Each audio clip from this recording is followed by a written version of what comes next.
Come on, serious suggestions, please. I'm not trying to write a thriller here. It's supposed to be an essay, you understand? An essay. That means facts and logic. Well, if it's facts and logic you're after, you shot yourself in the foot with your choice of research topic, didn't you? The Tatara-Suna mystery.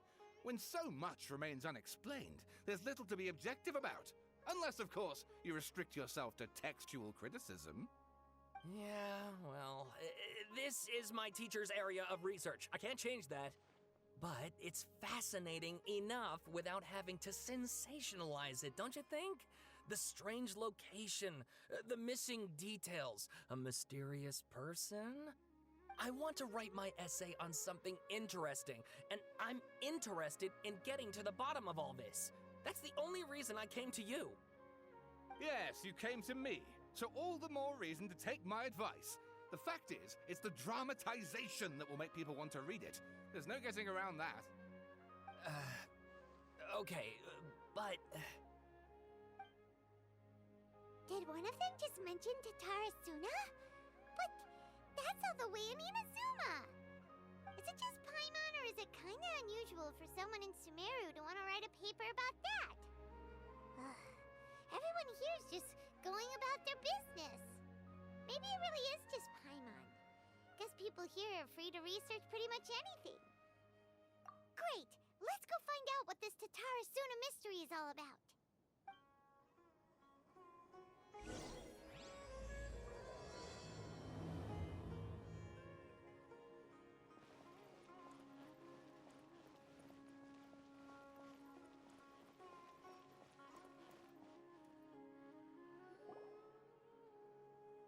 Alright, I guess I'll go with my textual criticism and your editorial direction for the first draft.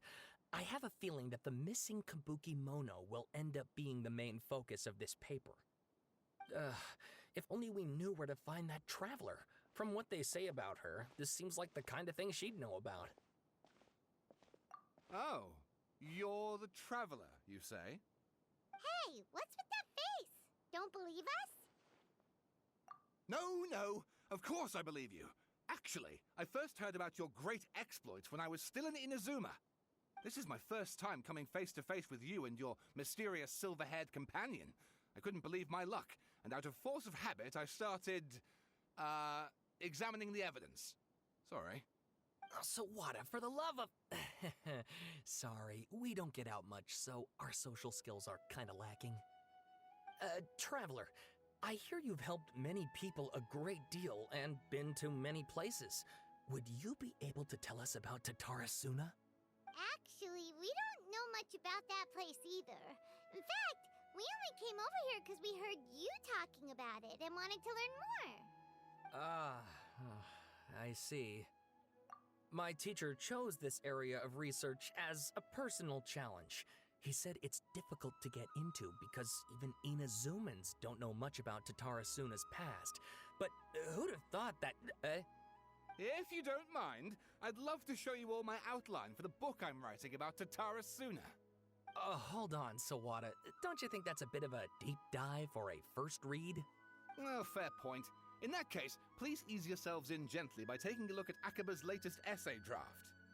Let me give you some background. This all started with the discovery of some records in Tatara-Suna. The writings mentioned someone by the name of Mikoshi Nagamasa, who crafted a fine blade. But in the end, he threw it into a fire to destroy it, and killed his servant Katsuragi. Why? Well, no one knows. Apart from the swordmaker, his servant, and the one who wrote this all down, the records also mention a Kabuki Mono.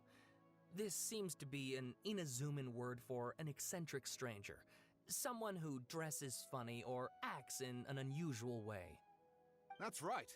Akaba's teacher has spent quite some time researching these events on the ground. This Kabuki Mono lived in Tatara-Suna for a while before disappearing without a trace. And shortly afterwards, as Akaba mentioned, things got pretty ugly. So first this strange person goes missing, then a murder happens? Seems kinda fishy to Paimon. Yes, my thoughts exactly. So I helped out too. I asked everyone I could think of if they knew anything about what happened back then. And wow! Did I get lucky! Stop shouting! This part's important. I just wanted to make it stand out. It just so happens that a friend of mine works at the Government Records Office. He looked into it for me, and I can now confirm that all the aforementioned individuals did, in fact, live in Inazuma over 400 years ago. Even back then, Tatarasuna was already at the center of Inazuma's smelting industry. The man in charge was a government official named Niwa. Curiously enough, it seems like he went missing too. Wait, so there are 2 missing people in this story now? That's right! What's more, Niwa is a name with a lot of history to it. Have you ever heard of the great swordsmith clans of Inazuma? Oh, the swordsmiths? Yeah, like Ishin art and so on? Wow, yes. You really know your stuff. That makes things easier. So basically, this Niwa was a distant relative of the Kaidahara clan, the last practitioners of Ishin art. Something then seems to have happened in the Kaidahara clan, leading to their downfall. I don't know the details, but taken in light of everything else going on around that time, it makes you wonder whether it's all connected somehow. The Kaidahara clan? Sawada, you left out the biggest detail of all. Oh, yes, of course. How could I forget? Brace your minds, ladies and gents, for they are about to be blown. Or maybe you won't believe your ears. I wouldn't blame you, of course, because in all my years as a writer, this is by far the most. Get to the point, for Pete's sake. According to information acquired by Akaba's teacher, the Kabukimono was not a human, but a puppet. A puppet?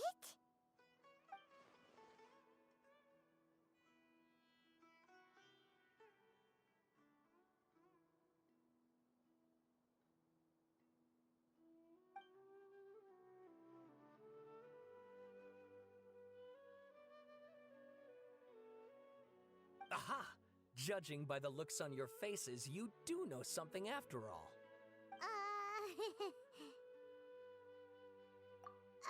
No! Paimon just meant, how creepy.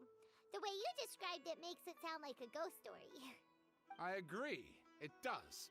But considering that non-human races in Inazuma are by no means uncommon, spooky events are to be expected. And that's exactly what my book is about. Please, take a look.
Oh, and please read my essay draft as well.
Sawada was encouraging me to follow his more creative approach, but I think essays should be grounded in facts. I don't think explaining everything away with mysterious forces will cut it. Oh, how about if I plug the holes in Sawada's narrative with political intrigue? Like, I could put a turf war between rival factions at the center of the whole series of events. Wait, you're allowed to just make stuff up? Pretty sure you've gone from essay to guessay there.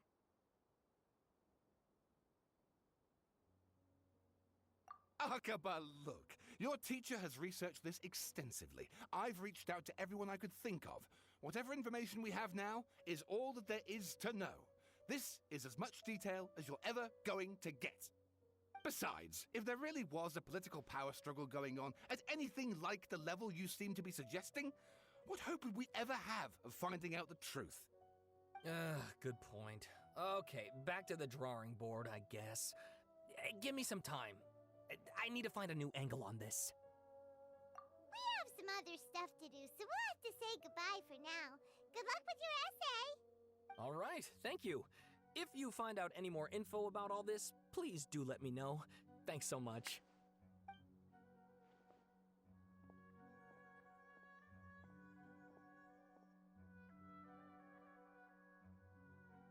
Hey, so that thing they were talking about, it has to do with the balladeer, doesn't it? Okay, then even if we did know something about it, we probably couldn't share it with them, huh? After all, we kicked his butt and got him locked up. Information about people like that is usually super confidential, isn't it? If you ask Paimon, Akaba should just pick a different topic. There must be as many essay topics as there are trees in the forest. There's no point in...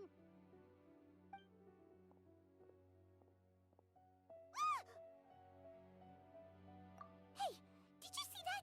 He literally just went by, over there. It looked like...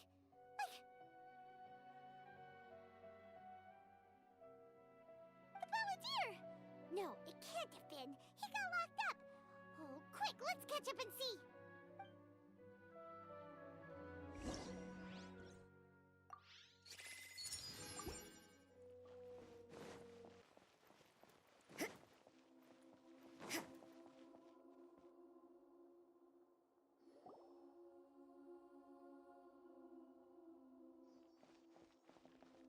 Traveler, Paimon, there you are.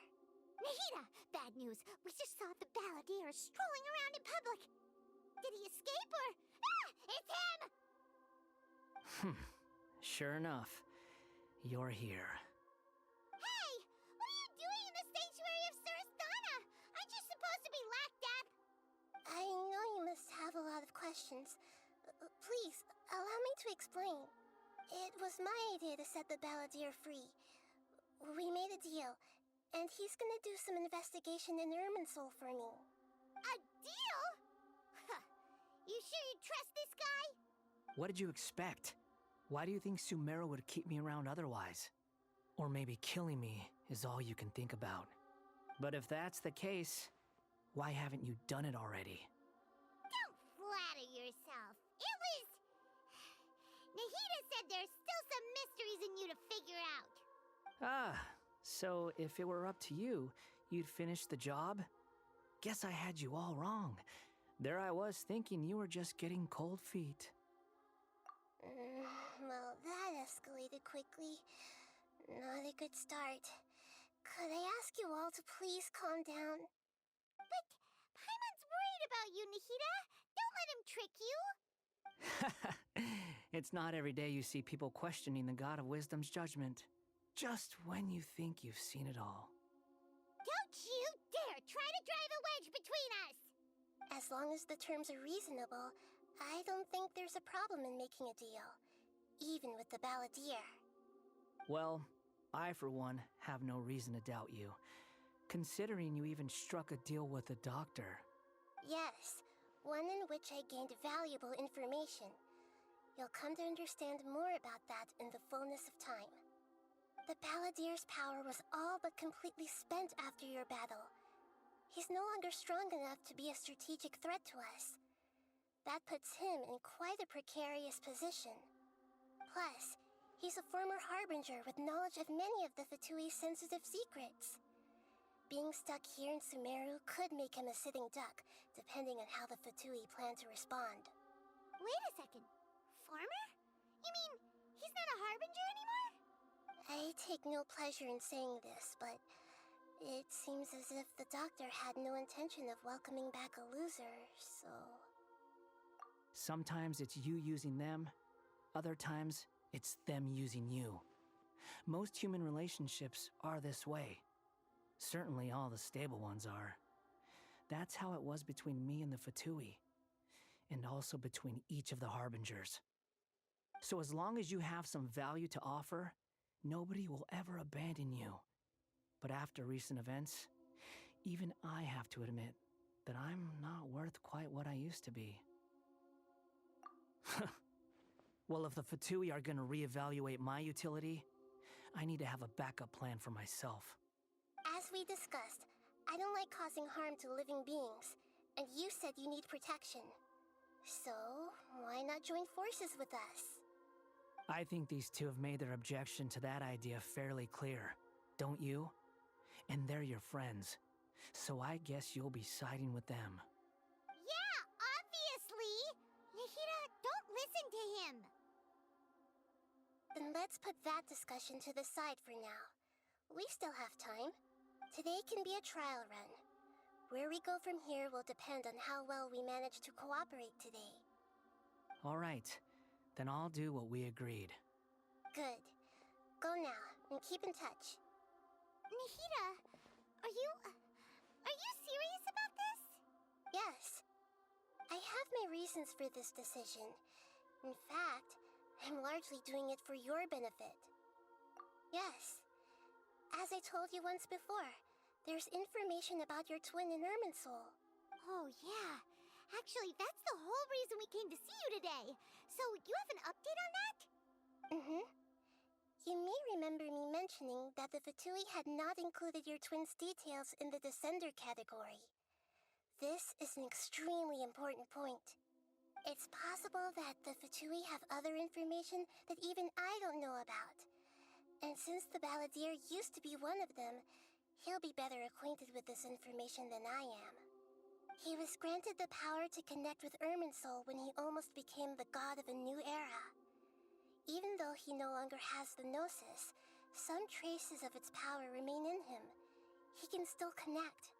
The amount of information in Irminsul is vast beyond description. Sifting through all of it without knowing what to look for would take too long, even for me. So I asked the Balladeer to search in Irminsul for any information about the Descenders. He's more familiar with this kind of information, and should be able to find it more quickly. Exactly! Or what if... Paimon just doesn't trust him! He's treated us as enemies every time we've run into him! I understand. But sometimes, everything is dictated by which side you're on. How things will go in the future depends on what information he brings back. And Traveler, I know what your heart desires most of all. Our minds have connected several times before. There is a corner of your heart reserved for an intense longing. A feeling of being all alone in the dark, searching for the one candle whose light still burns. As Sumeru's deity, it is my responsibility to be on guard against the Balladeer. But as someone who counts you as a friend, I want to do something for you. If this deal with the Balladeer can give you the answers you've been longing to find, then it's worth it. It's my pleasure, really. You're Sumeru's hero. You've more than earned it. Paimon's still worried about this idea. Is there anything we can do to help? I was gonna contact you about that, but then you suddenly showed up on your own accord. Seems like we have a telepathic connection. In fact, I was going to ask you to supervise the Balladeer on my behalf while he carries out the task I assigned. Even though he only has a fraction of his full power left, that's still a fraction of a former Harbinger. If you could accompany him, it would put my mind at ease. Of course, I'll be there to help guide you through Irminsul from the outside. Great. Thank you. Prepare yourselves. I'm going to transport you into Irminsul. Wow, it looks pretty different here compared to last time.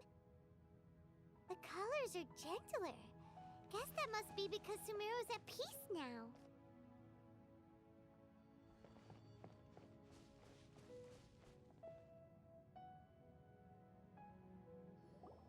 Look at that. Hot on my heels. You know, you didn't have to cut your catch-up short just to keep me company. Oh, but I guess you panicked when you realized that I might enter Irminsul ahead of you. Shut your beak, jailbird! No way a prisoner gets to be so smug!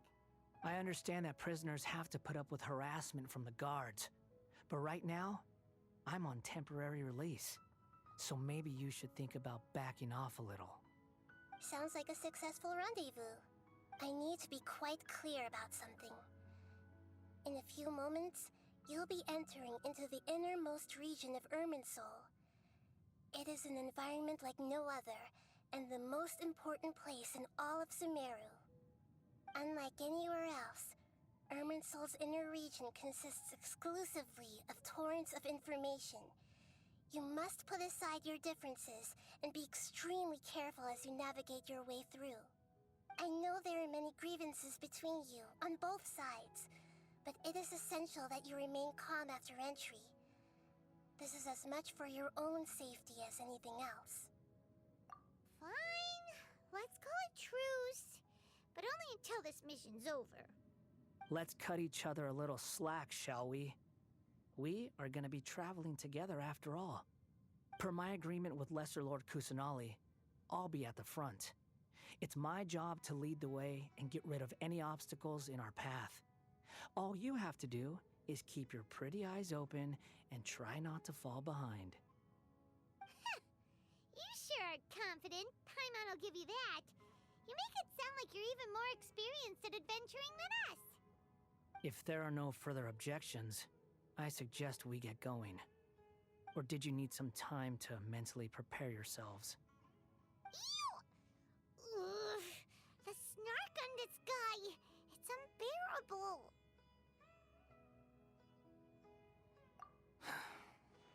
We can start now. Irminsul access granted. Initiating connection procedure. Is this a small sapling? Oh, darn it! Come on, let's catch up with him.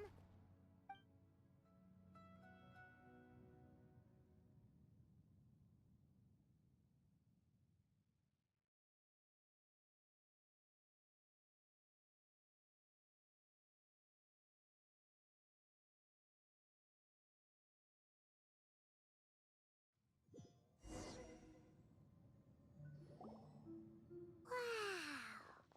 So this is the inside of Irminsul. Ooh.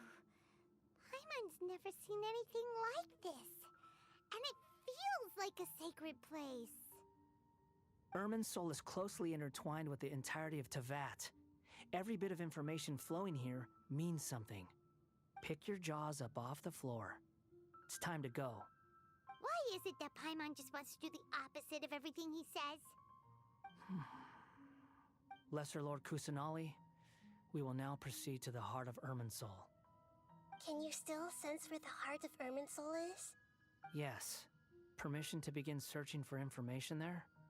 Permission granted. Go ahead. Let's go. Stay close. Don't go running off. Hey, so, say we did go running off in here. What would happen? What are you smirking at? I was just imagining the look on your travel companion's face if you went and got lost. Anything's possible in here. You can't rule anything out. So if you want to stay safe, your best option is to stick close to me.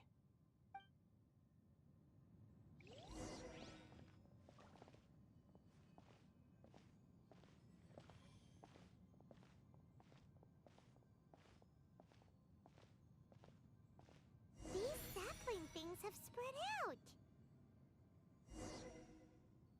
Those are all packets of information from inside Irminsul. Be careful not to touch them.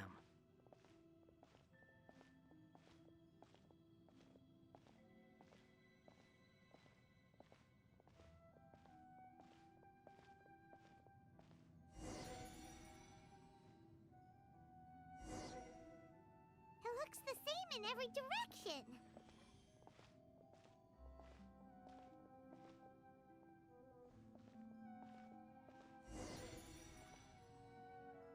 No wonder he mentioned about getting lost. Huh. What do you know? He was actually telling the truth. Is he mocking me again? What is it this time? There's a time and a place to lie, but this definitely isn't it. So why don't you relax your guard a little?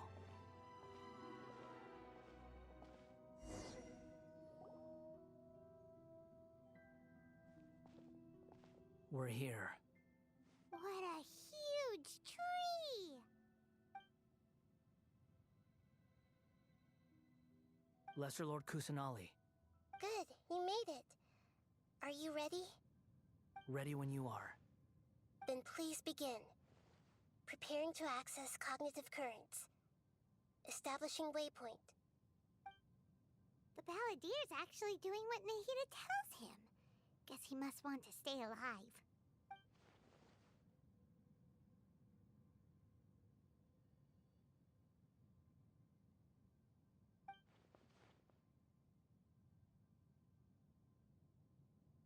The rest is up to you.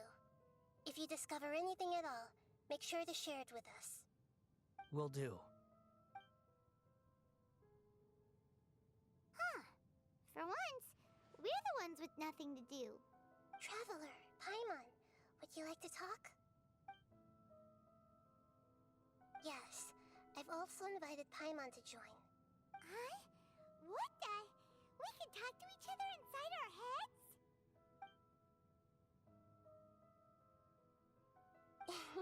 That's part of it. Plus, we're all friends. There's nothing wrong with us talking like this once in a while. Paimon's never tried this before. This is great! So, Paimon's been wanting to ask you something. Don't you think the Balladier's a bit of a walking contradiction? He's always talking back, but he seems to listen to what you say.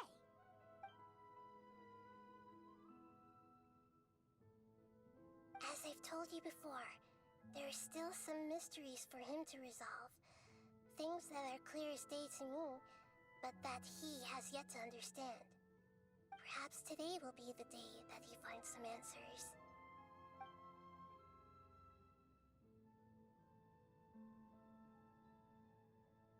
Well done. Smart and attentive as always.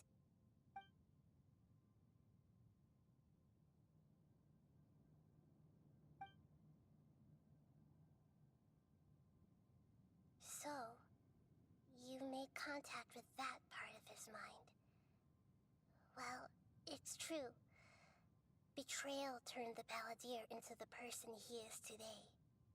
Huh. Paimon thought nothing could get under that guy's skin. Turns out, he can get hurt and angry just like anyone else. Everyone has a history, Paimon. Even if you're a puppet created by the Archon. Speaking of puppets, we ran into two people at the Academia today talking about an essay. Turns out their topic was about the Tatarasuna incident. Nahida, do you know anything about that? If you mean the mysterious events, the Kabuki Mono and so on, yes. I know about all of that. Really? Because from what they were saying, it sounded like lots of Tatarasuna's history is still unexplained. And most of the information we have now is just from people filling the gaps with their imagination. At least that's what they thought. Oh? How interesting. Those two managed to deduce quite a lot through guesswork alone. So the Gese got it right? Well, they guessed right about one thing. Tatarasuna was sabotaged. Must be a riveting conversation you three are having. Funny how all the good ones happen when I'm not involved. to each other. Don't insult me. You're having a private conversation without me. Obviously, I must be the topic of said conversation. Of course you do. You can't have your prisoner knowing too much. So, have you found anything yet? Still looking. Don't get your hopes up, though. You and your twin come from outside this world. It wouldn't surprise me if there was nothing on either of you in Irminsul at all. Wait! How did you know about that? Did Nahida tell you? It's not like we've never met before. And anyway, you're world famous. It'd be more surprising if I didn't know a few things about you.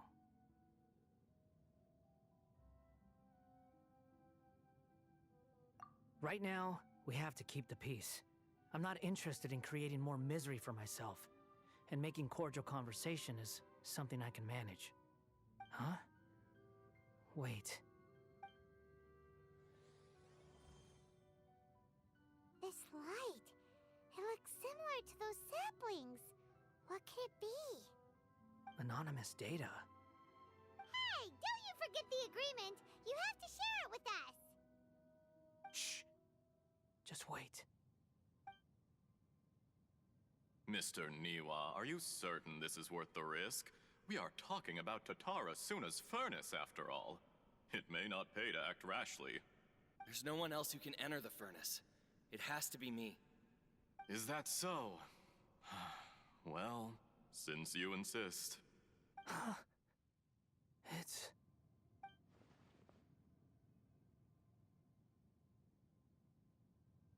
Whoa!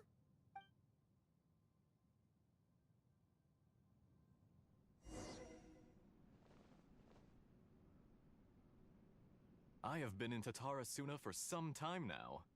You have shown me great hospitality, as has Mikoshi Nagamasa, and indeed, everyone else. Under your leadership, Tatara Suna is a warm, welcoming place, like a giant village. People are gainfully employed, their lives have purpose, they are motivated. As I understand, the Raiden Shogun has, in recent years, eliminated much of the evil that plagued Inazuma. As for Tatara Suna, it was originally established as a means of safely disposing crystal marrow.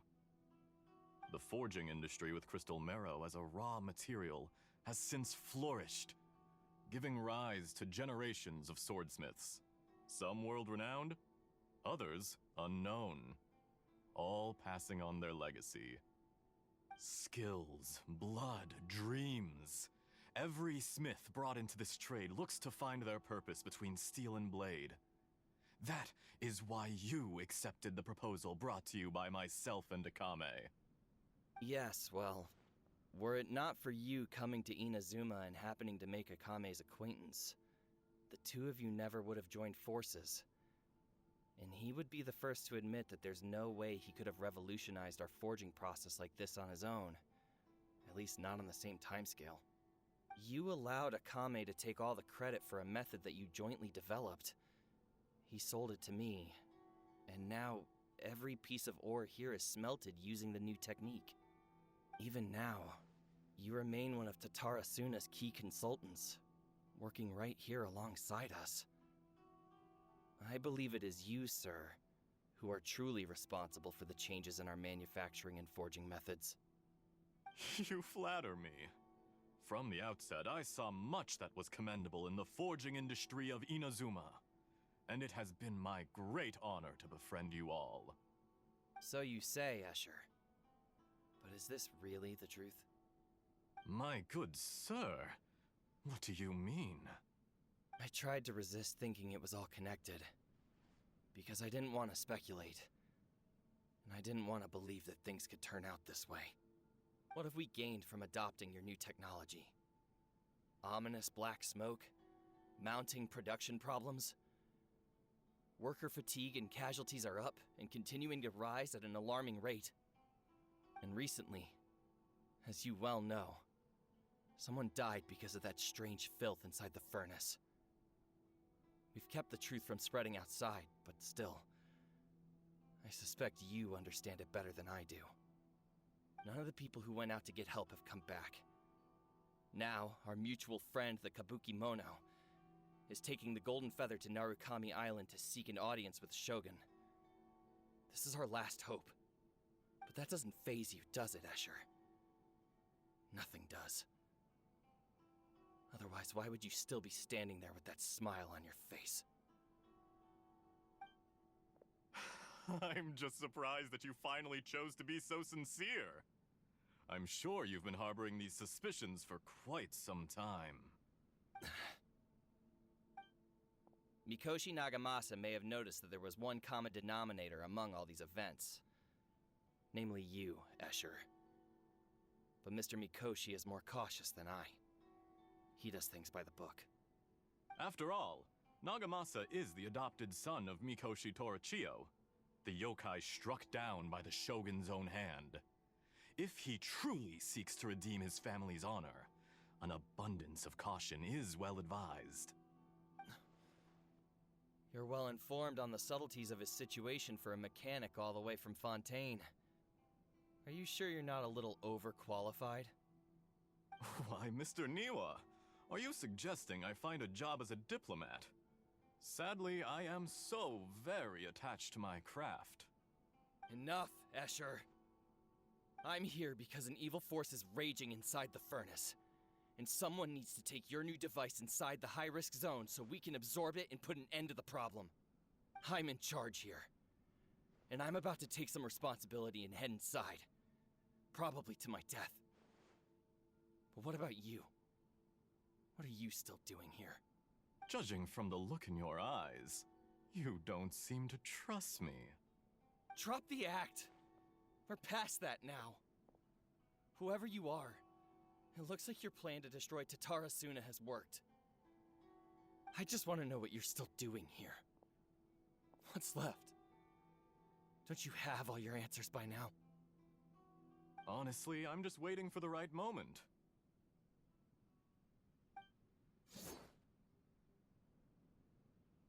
A moment like this, where you finish talking and I stop you from entering the furnace.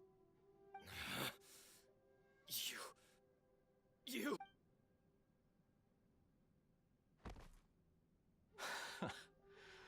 You're a little smarter than I initially gave you credit for. I thought I'd disguised myself exceptionally well, at least for the first few days. But to my surprise, you had your people look into my background right from the start. It's a long journey from Inazuma to Fontaine, but that didn't stop them. Eventually, they managed to confirm that Escher was an alias, and that I was not from Fontaine at all. And yet, despite all of that, you still fail to realize my true identity, and what I seek in Tatarasuna. Did you really think you would be able to see through my plan? If you kill me, there's no one who can get inside the furnace. So you're really going to destroy this place? Is that it? Oh, but you're quite wrong. There is one other person. Some may not see him as a person, but you told him yourself. You're not a puppet. You're a human. You're just missing a heart. Whoever you're working for won't get away with this. They'll be found out. But this makes no sense. What are you really trying to accomplish by all this? Why go to all this trouble? It's no trouble at all. Patience is a virtue which I have in abundance. This is all part of a carefully controlled experiment. If you must know, I'm happy to divulge my true identity. I'm a Fatui Harbinger. Call me the Doctor. The Fatui? Who? What do you want? Just to create a minor inconvenience for your nation. That's it? That's why you gave us your cursed technology? Just to let loose the evil energy from the crystal marrow? Look how even the righteous soul is filled with venom when faced with its demise. My device functions precisely as you say. It is the only chance you have of preventing a catastrophe and keeping the truth from the outside world. However, I did not make it with you in mind. It is easier for a person to be possessed by evil spirits when they are filled with hate. So give in to your fury. I want to see what happens when a malevolent heart is placed into an unsuspecting puppet. Make no mistake, even without you, that pure, innocent puppet would only end up being used by someone else instead. What other reason would a human have for befriending one who is not of our kind?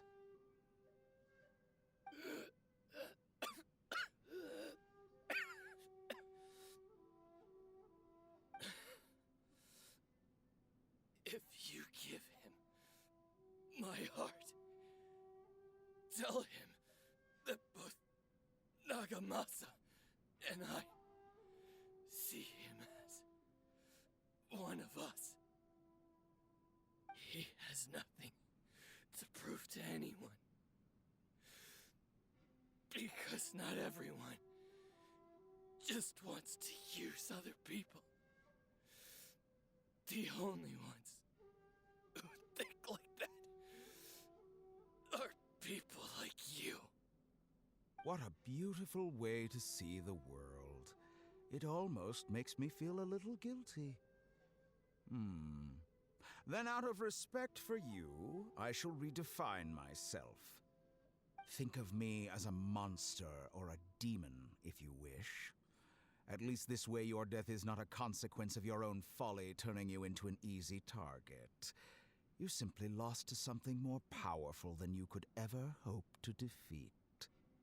I say, Mr. Niwa, let's see what happens. Will your puppet friend become a human? No, that will prove quite impossible. Mr. Niwa, already dead. What a pity.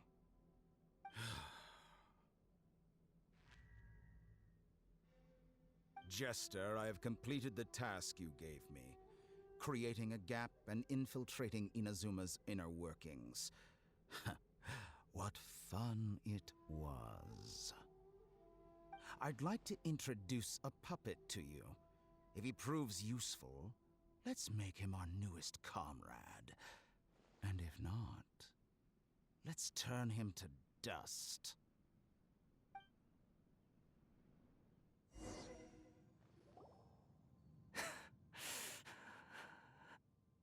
Hey, are you alright?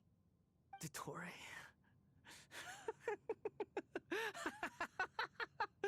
Dottore! Good. Good. Was that the doctor? Did he turn into a mechanic from Fontaine?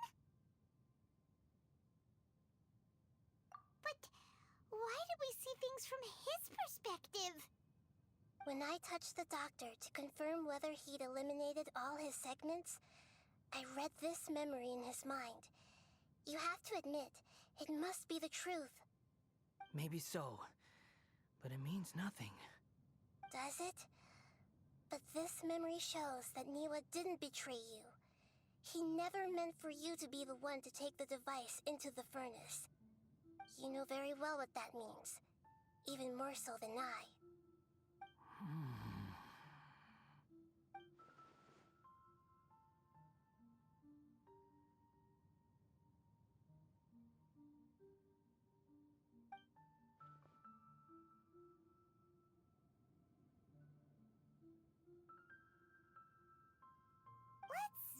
Give him some space. He looks really mad. Paimon doesn't want to be anywhere near him right now. We need to give him some time to process his emotions. Paimon's still confused about the Tatarasuna incident. So, the doctor was behind it, but why has that gotten him so worked up? Nobody has ever deceived you like that, Paimon. It's natural that you find it difficult to understand. Perhaps he needed to learn this someday. So now you have the complete picture. Katsuragi took the Kabuki Mono to live with the people of Tatarasuna. Later, the doctor showed up, disguised as a mechanic from Fontaine. And that's when the trouble began. It was all a horrific experiment planned by the doctor. Everything he did was just to plant seeds of disaster in Inazuma that would bear fruit in the future. Of all the unwitting participants in the doctor's experiment, the balladeer became the main test subject. After the events you just saw in that memory, the doctor put Niwa's heart into the device and handed it to the balladeer. Then, he instructed him to enter the furnace and absorb all the filth caused by the smelting process. The load was far beyond what he expected, but the balladeer survived. He left the furnace in sheer exhaustion and said to the mechanic, "This device seems to have protected me. What's in it?"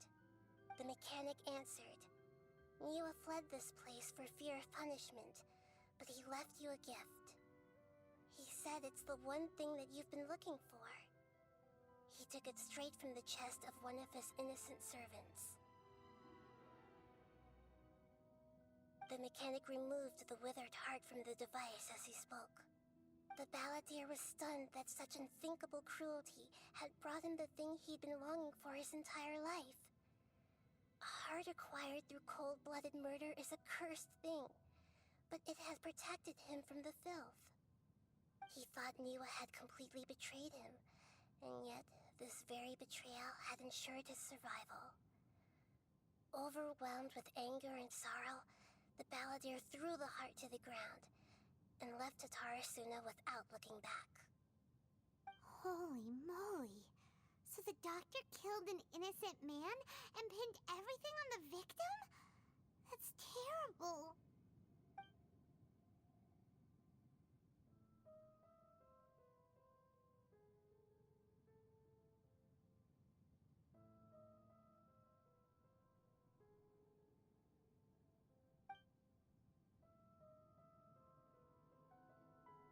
Yes. Only if he understands this can he choose a new path forward. Dottore, you brazen-faced... Niwa didn't run from justice. You killed him.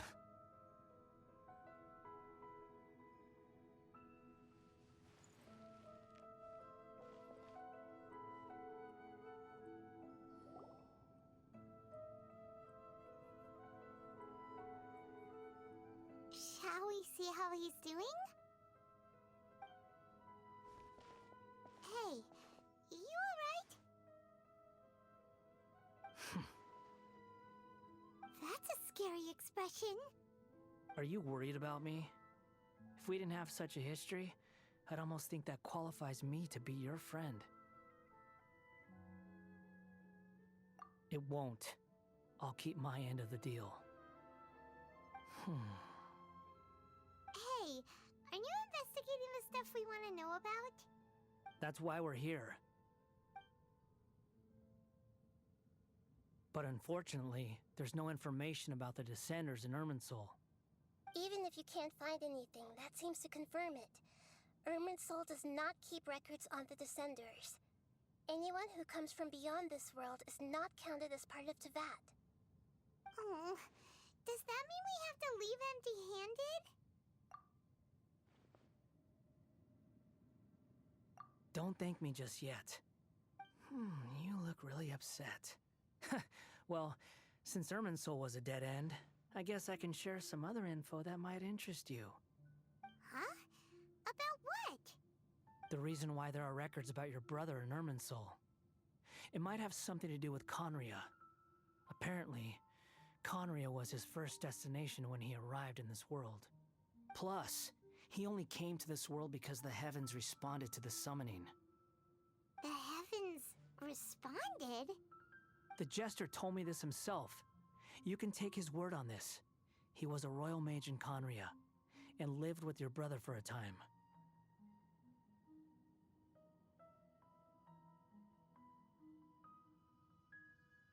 I don't know the details. It's up to you whether you want to believe me. All I can say is, I wouldn't lie to you about this. Did you get all that, Lesser Lord Kusanali? Yes. Astonishing news. Does this info count towards my mission? It wasn't from Irminsul, but was it valuable? Very valuable. Good. In that case, I'll take some time for myself now. Huh? What have you done? Lesser Lord Kusanali was right. My power's all but completely spent. Even if I use all of the divine power left in me, I can't sustain this shield for very long. I shared a secret with you, and now you owe me. So in return, I'd like you to answer a question for me. Give me your hand.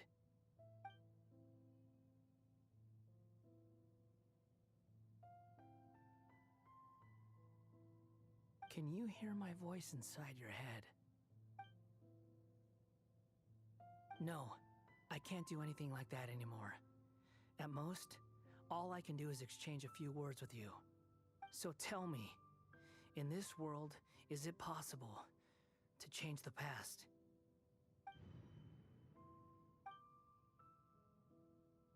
Done. Huh? What the? What happened? Paimon only saw you hold hands for a second. Nothing. I was just thanking her for helping me.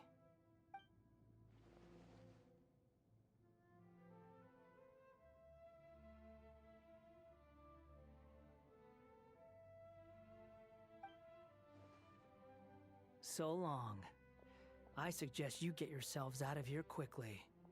Where are you going? Hey, wait up! Didn't you say not to go running off? Fast reaction time. But I don't think we'll be seeing each other again.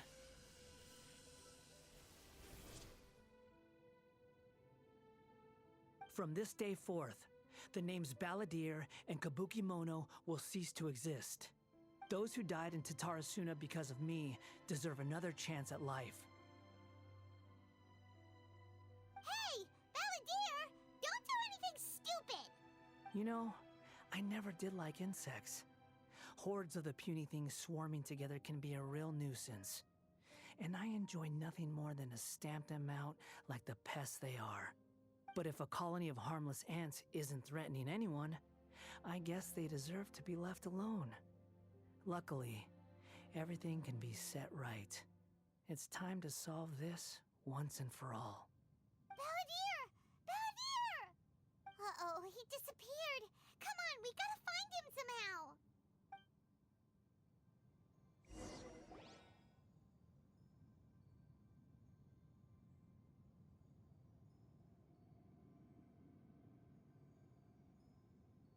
Oh no, he's really gone.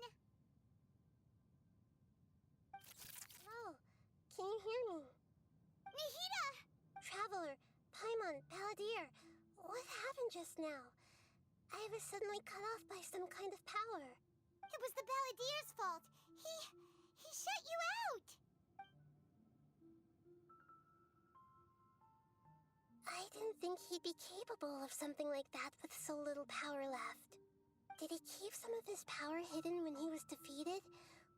Or did he achieve something beyond his abilities, and it took everything he had? Where the heck did he go? Ugh, it's all our fault. We were supposed to keep an eye on him. Sorry, Nahida. Don't be. It's not your fault.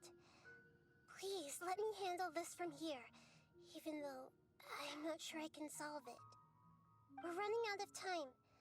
Follow my lead and get out of Irminsul as soon as possible.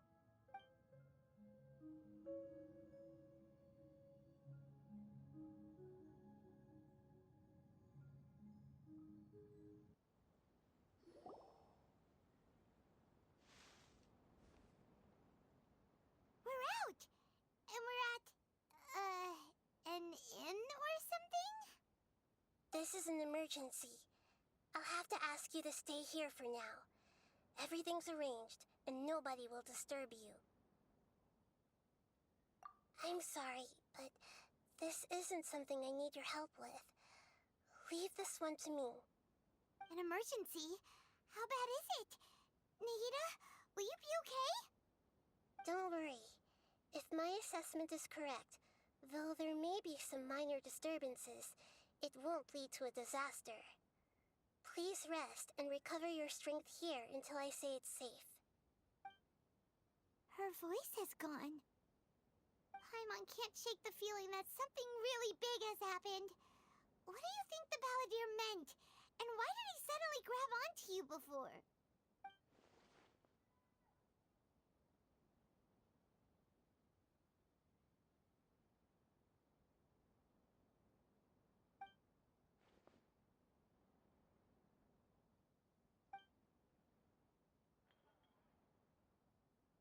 He wants to change the past? But surely that's impossible! Right! You can't just rewrite history. All that stuff happened already in real life. It's like, imagine Paimon drank all the water in this inn. Even if no one was there to see it, Paimon would sure as heck remember drinking it. So, why does Paimon still have a bad feeling about this? Paimon can't help but feel scared about what he might do. Oh, Paimon's so confused. Huh? Ah! Sorry, Paimon accidentally... It's the Balladeer's fault for causing Paimon all this mental stress. But erasing yourself from history? It's unthinkable. Is that really possible in Irminsul? Uh-oh. Paimon's head is overheating from trying to understand what he's up to. And it's still not working. Ugh. Paimon's had it with that little brat. He's been nothing but trouble ever since we met him. There's no way he'll actually succeed, right? Otherwise, won't everyone who's connected to him be affected too?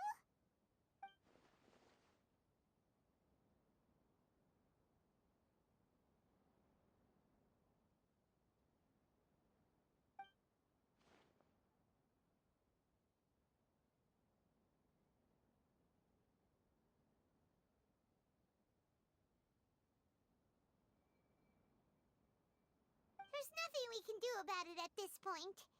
Hey, have you got any ideas on what we should do next?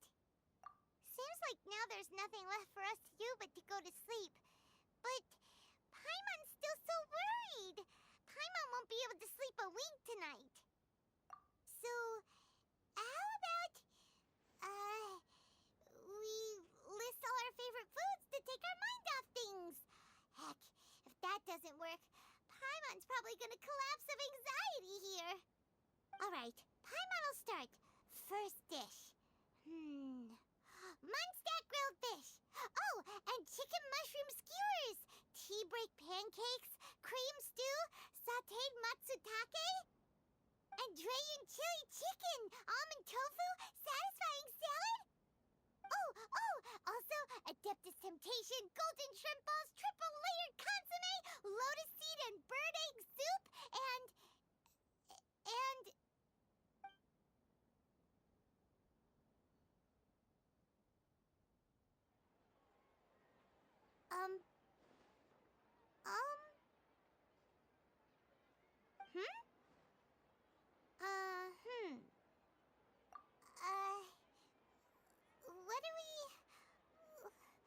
What was Paimon supposed to be doing just now? Paimon was, talking? Huh. Paimon suddenly can't remember what she was talking about. What was it again? The Balladeer? Is that a food too? Huh. Weird name, though.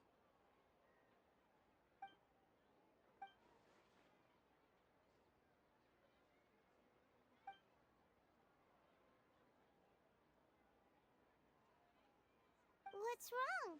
Your eyes are like saucers. Was it something Paimon said? So, the Balladeer. Is that someone's name? 'cause it sounds like a nickname or something.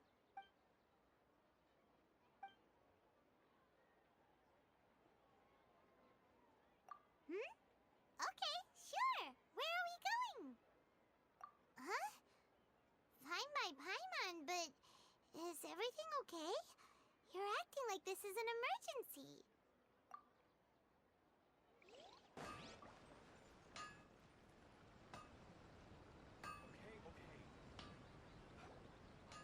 We made it to Enkanomiya Smithy.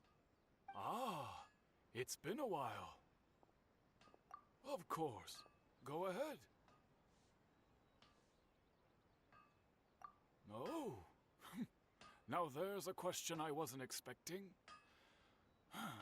Very well. I'll tell you what I know once more. The once renowned Raiden Gokuden, comprised of 5 branches. Amenoma, Futsu, Ishin, Hyakume, and Senju. The art of forging practiced by these 5 clans was first taught to them personally by the almighty Shogun. Over time, the 5 branches diverged from one another as generations of bladesmiths honed and perfected their craft until they became 5 distinct traditions. Most of the great swordsmith clans of old have since fallen into decline, and for a long time, only the Amenoma branch kept its art alive. But fortunately, Kaedehara Kazuha recently returned to Inazuma and took up the mantle of the Ishin art. Now, 2 clans remain of the original Gokuden 5. If my memory serves me right, you yourself were present when he forged the Ishin blade. Oh, yeah, we were! Paimon remembers that now. They learned a bit about the decline of the Raiden Gokuden then, too. It seems like such a shame. That, my friends, is a tragic tale indeed. In fact, this was not made known to me for most of my life. All these years, I knew of those great clans' demise, but never the cause. Only recently, when the question was on my mind, did I ask Kaedehara Kazuha about this. He told me that, as we are both heirs to a branch of the Raiden Gokuden, it was right that I should know the truth. There is no harm in telling you, but I must warn you. It is a dark and sorrowful tale. The Raiden Gokuden were the targets of a murderous rampage by a vengeful bladesmith. Vengeful? Why? 400 years ago, so I'm told, there was a catastrophic malfunction in Tatarasuna's furnace. One brave swordsmith heard the commotion and chose not to flee, but he rushed to the scene, hoping to prevent a disaster. Tatarasuna was home to a state-of-the-art forging and smelting operation in that day, and overseeing it was the armory officer. His surname was Niwa, though he had family ties to the Kaedehara clan. Knowing that they had just one chance to save countless lives, Mr. Niwa and the swordsmith leaped together into the furnace. The furnace quickly stabilized, but neither of them made it out. The smith's death, though heroic, dealt a devastating blow to his family's fortunes. His orphaned son was left to fend for himself, and grew up deeply resentful at the world. In his heart, the whole of Inazuma was culpable in his tragedy. He hated the almighty Shogun for her apparent indifference towards his father's death, and he hated everyone who had done nothing to try and save him. Powerless and destitute, the only legacy he had to pass on to his children was his hatred. Generation after generation bore this grudge, living in utter misery. Alas, if only the story could have ended there. But 100 years ago, the then head of this family reached the end of his wits. He could bear their fate no longer, and yet he could do nothing to change it.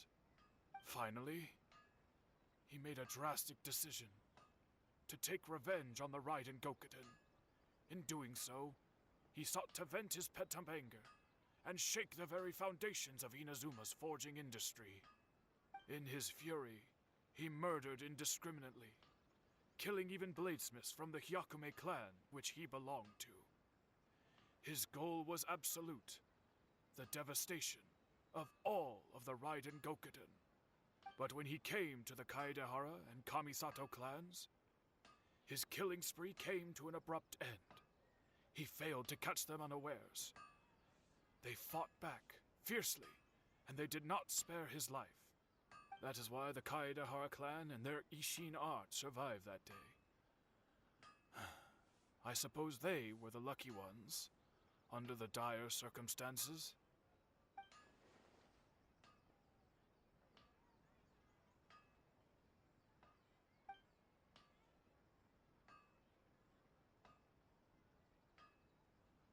Was there anything else you wanted to ask? Kazuha? Why, yes. Just yesterday, in fact. We spoke for a while over some tea. He seemed well.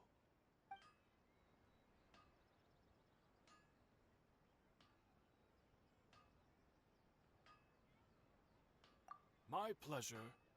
Don't tell Paimon. There are other places you want to visit too, right? Your expression says it all. You can't hide anything from Paimon. On to the next stop. Lead the way, traveler. Paimon will be right behind you.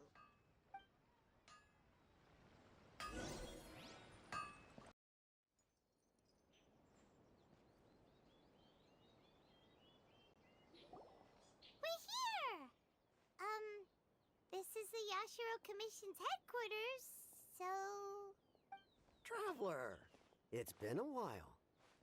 If you're looking for the Commissioner and Miss Kamisato, I'm afraid your timing is unfortunate. They're not here right now. Are they out on business? The Commissioner is out on business, and Miss Kamisato is standing in for some meetings in the Commissioner's place. If it's urgent, you're welcome to wait inside until they get back. What do you think? Shall we go in?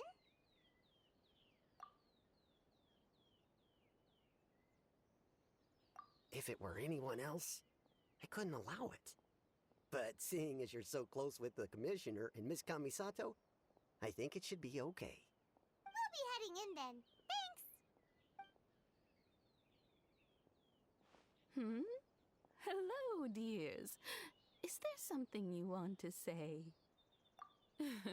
Of course, traveler. Yes, I know who you are.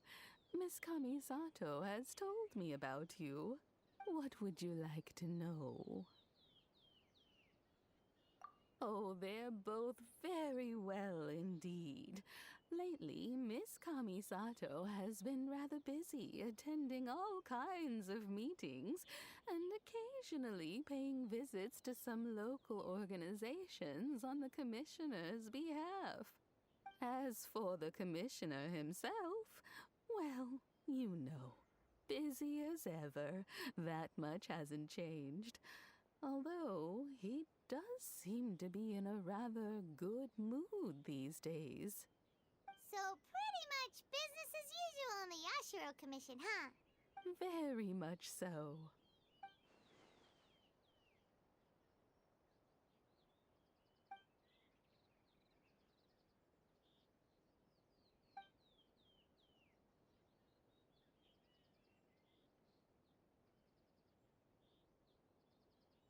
Well, got any more questions? You're very welcome. In fact, I would love nothing more than for you to come and visit more often. But I'm sure you must be far too busy to have time for that. Miss Kamisato talks about you all the time. She seems so thrilled to have you as a friend, and she's always saying how talented you are and how much she admires you. I must say, Many things in Inazuma seem to have taken a turn for the better since you arrived here. So you're not just Miss Kamisato's knight in shining armor, you know. You're a hero to us all. I mean it. Whenever the commissioner dines at home, Toma always joins him. I always find myself at my most relaxed when I'm serving the two of them and listening to them chat away.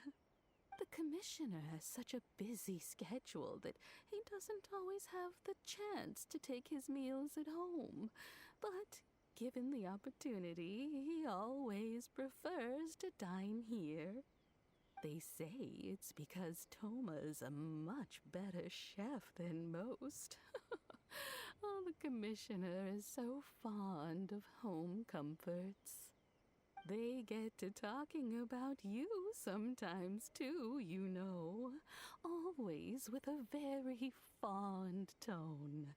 The way one would talk about dear old friends around whom one can truly be themselves. Miss Kamisato occasionally joins them as well.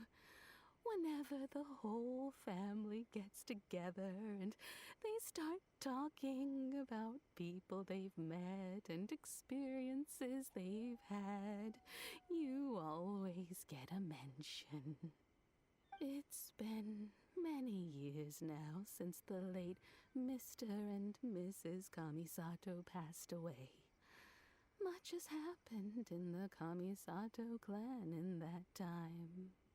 As someone who is old and gray enough to have watched their son and daughter grow up, it makes me so happy to see them meet a dependable friend whose company they enjoy so much.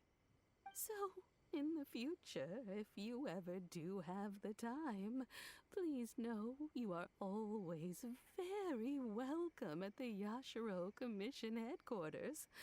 There will always be at least one old lady who would be delighted to have the pleasure of your company.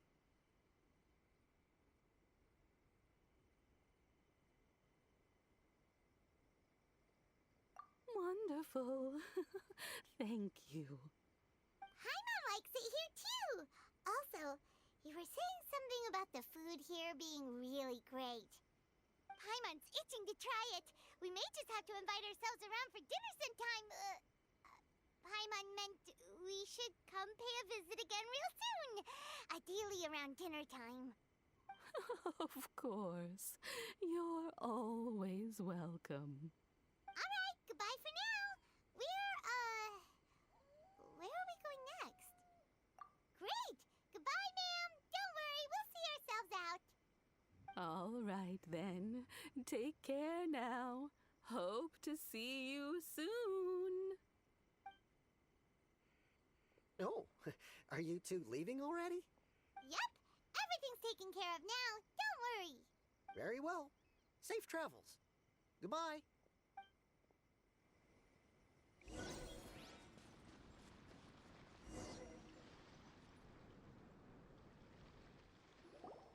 Well, here we are. But what are we looking for? Something or someone? Do my eyes deceive me, or is that the Traveler and Paimon? Xavier, what are you doing here? I was in the general area, and now I'm in this specific area. There, that's me. So what about you two? We have some questions and thought you might be able to help. Certainly do. I've researched the furnace here in some depth. If there's anything you want to know, just ask away. Like the back of my hand. Make no mistake, I have been here a good many times before. Not only that, but I've met people in Inazuma whose families used to live in Tatarasuna years ago. They said it's all true, the history here. Oh, well, it's a long story, don't you know? The tale of Tatarasuna starts a long time ago. I'm told that its history as one of the most foremost forging and smelting operations in the nation goes back around 1,000 years. Still, the furnace has had a couple of serious maintenance issues along the way. A couple? When exactly? One was just in the last few years, the other was several hundred years ago. A fun fact, I'm not the first Fontaine tech guy to come and work on it either. There was a guy back then too. They say he was a mechanic who consulted on a technology upgrade.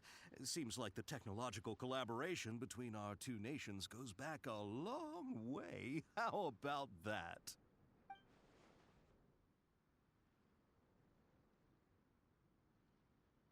Hey, weren't you gonna ask Xavier something about Tatarasuna? Come on, ask already. Oh, I didn't realize you two were here for a history lesson. Me neither. Paimon doesn't know what's gotten into this one today. Feels like we've been preparing for a history exam or something. What brought this on? Did you just wake up today with a sudden burning desire for historical knowledge? Sure, go ahead. A kabuki mono? No, I can't say that I have. I do know the word, Inazuman for those eccentric types who always go around dressed to the nines. Just the sort of person that I'd like to meet, actually. But sadly, I've never had the pleasure, nor have I come across anything to do with a kabuki mono where Tatarasuna is concerned.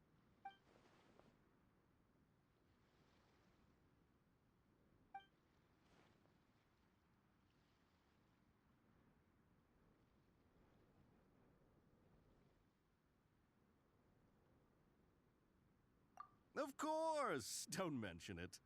Oh, we're leaving? Okay, bye, Xavier. Oh, you're most welcome. More than happy to help. Farewell.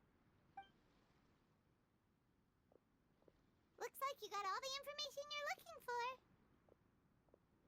Sure, but what's up with you today? Whatever it is, it seems like it's really troubling you. Keep your smile, Spinal Crocodile. No matter what happens, Paimon will always be there for you. Hey, don't mention it. All right, let's head off and go meet Nahida.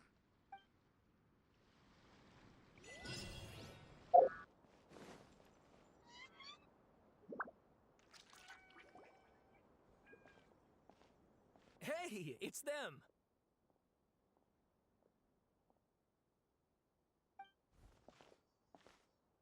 Akaba, Sawada, you're still here?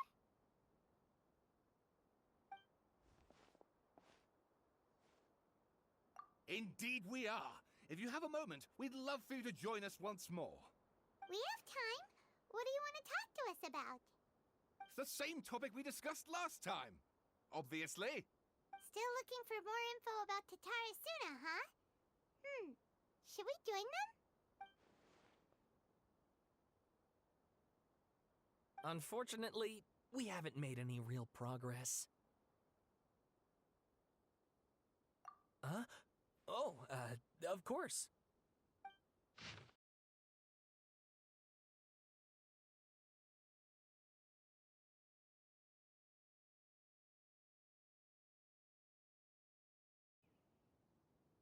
I presume you'll want to read mine as well. Here.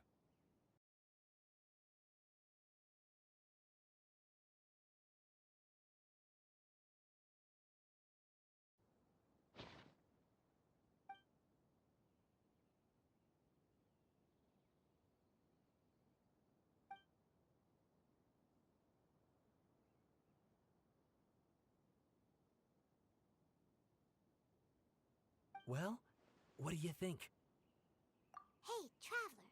Remember how last time Akaba was saying how he wished he could gather more information about all this? Well, we just got back from Inazuma. So how about we tell them what we learned? What did you find out? Something big? It's a long story. Basically, we have some friends in Inazuma, and... Wow, so many new details. Thank you so much for sharing that with us. Well, well. So it all comes down to one man's desire for revenge. Huh. You heard this from a member of the Aether clan, you say? Then I guess it must be true. Ugh. So there's no ghost story here after all. This new information actually lends further credence to my hypothesis. Evidently, swordsmiths were seen as having an incredibly prestigious role in society those days, to the extent that harming them was conceived of, at least by the perpetrator, as a way of exacting revenge against those in power. Yes, okay, point taken, you were right. But that doesn't mean I can't carry on with my novel. And they're back at it. These guys are really into this. Oh, so sorry. Look at us, prattling on about our projects and ignoring you. Thank you so much for the information. You're welcome. See ya. Keep us in the loop if you find out anything else. Will do.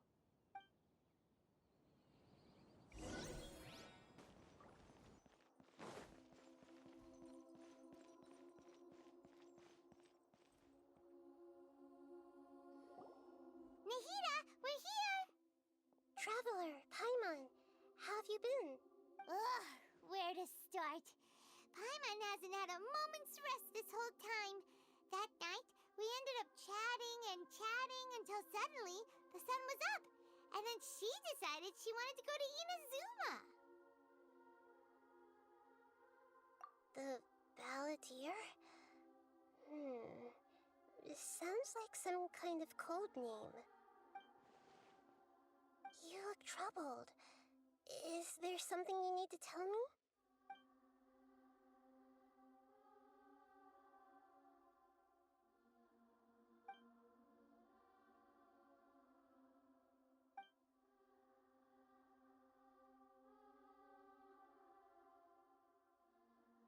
Traveler? Hey, what's wrong? You look so upset.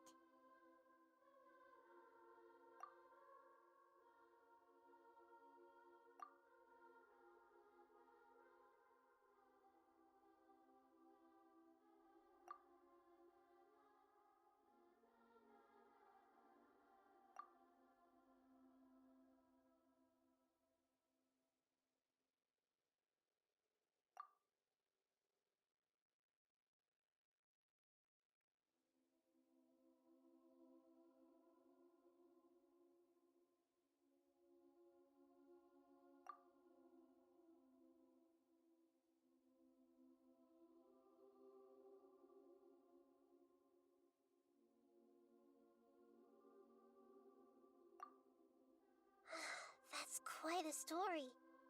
So, this puppet known as the Balladeer erased himself from Irminsul, hoping that he could change the past. But how was he even able to do that? As the Traveler said, he very nearly became Sumeru's deity. Admittedly, I remember it a little differently. I don't recall finding anyone inside the machine after we defeated it. Nevertheless, it does make sense. If someone were to successfully erase themselves from Irminsul, the world would change to reflect the new reality. So, you believe this person really existed, and we just don't remember him because, well, because he literally changed the world? Yes. Theoretically speaking, it is possible to do this. But I'm struggling to imagine the kind of person who would dare go through with it. The Traveler comes from a world beyond Javat. That's why there's no information about her in Irminsul. And it also explains why any changes to Irminsul wouldn't affect her. So if there's anyone in the world capable of retaining memories from a past that has been rewritten, it's you. It's quite incredible when you think about it. Paimon's having a hard time understanding this Balladeer guy's motivations. Why did he do it? I can only make inferences based on the information we've been given. As for what kind of person he was, only you remember that.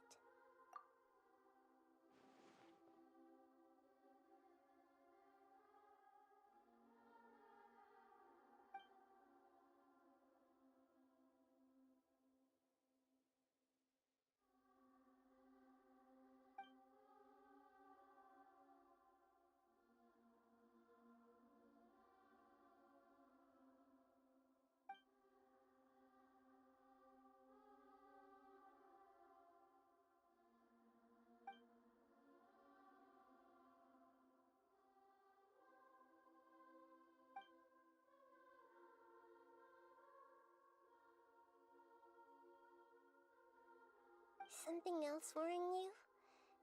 Something that you can't share?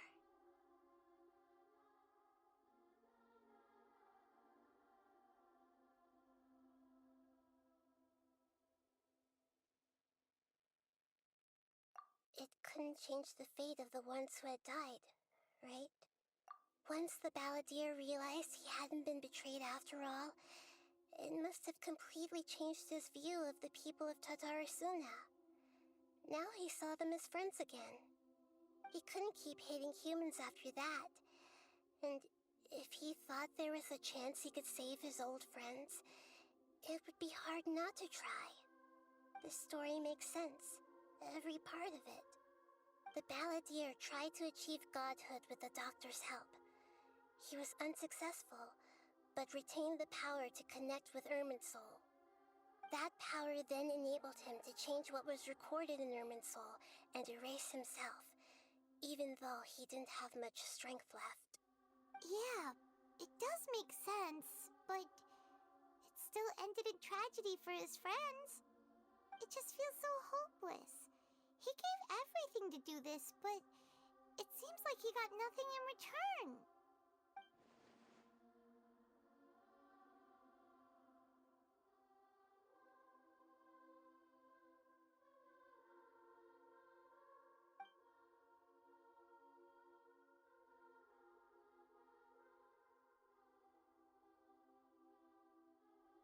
Please wait a moment. I want to check something. Found it. This should be the one. It turns out that I have a strange way of confirming everything she has told us. What is it? A record from a personal collection. It was tucked away in a corner. You should take a look.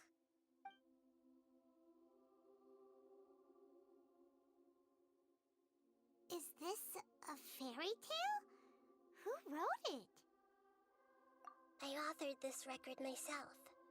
Huh? You wrote a fairy tale that somehow has something to do with the Balladeer? When combined with the Traveler's narrative, it's clear that this story is an allegory. Everything in it is a symbol for something else. Hold on.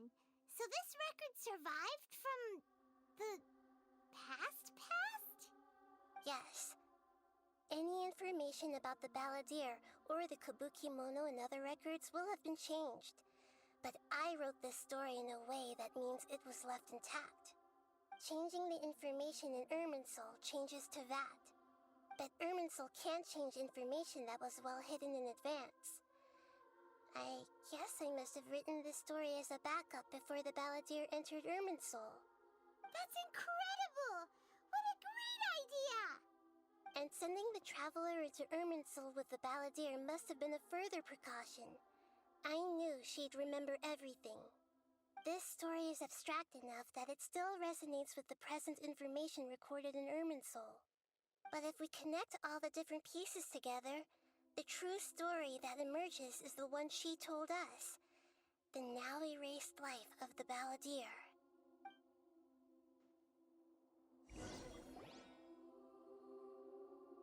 There was once a lone monster draped in fox fur. The monster found a family of foxes, joined them, and they became friends. The monster lived with the family day and night, and everyone treated it as one of their own. Once in a while, the monster would take off its fox fur at night and lament to itself as it gazed at its reflection in the water. I am a monstrosity, yet they are too foolish to see it. I pity them. But the monster soon found solace when another came to live among the foxes who was not their kin.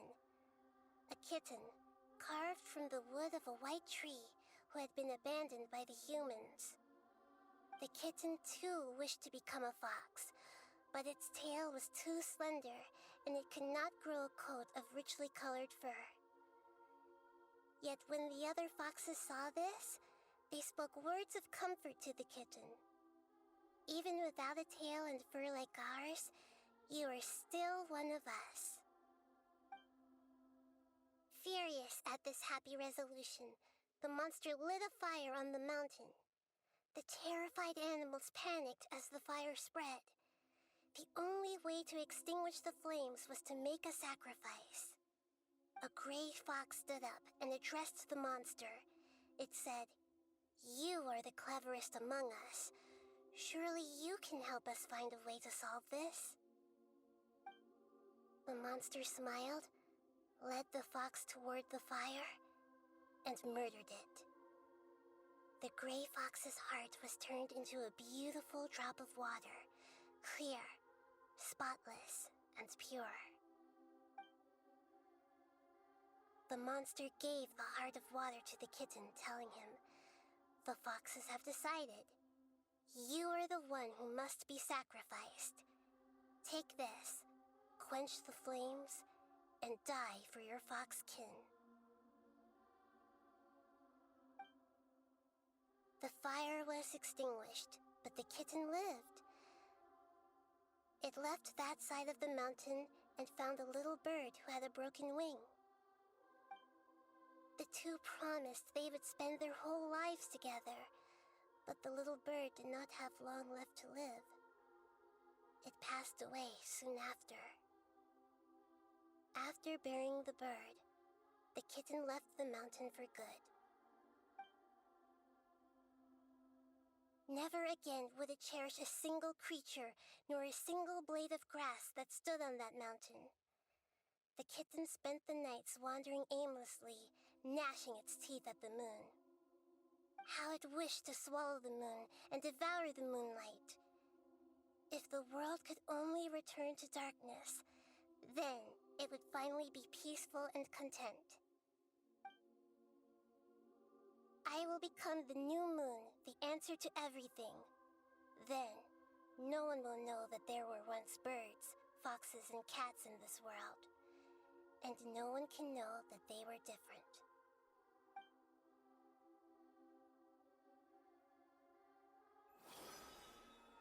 We solved it! I remember now. This is not just the Balladeer story. It is his very own memories. I made a backup so that it would be preserved no matter what happened. To become a god, he was experimented on and modified countless times. It was brutal torture, and the only reason he was able to survive is that he was a puppet. This memory was extracted from him by the scholars. Presumably, they kept it to have something to defend themselves with. Creating a deity was just the first step. Some of them wanted to be able to control it. That's why they backed up his memory for later use. I buried it deep inside one of my own dreams, and then hid it inside an allegorical story so that it wouldn't be altered. It's hard to believe that this person really existed, let alone that he tried to get rid of us on more than one occasion. Paimon has no memory of him at all. He completely vanished like a puff of smoke. The Balladeer agreed to help me look for information about the Descenders, and although he was unsuccessful, he still helped you. Before he vanished, he confirmed an important detail, that Conria was where your twin first came into this world. We still don't know how the change to Irminsul will affect the senior ranks of the Fatui, but in all likelihood, they won't even remember their own Harbinger.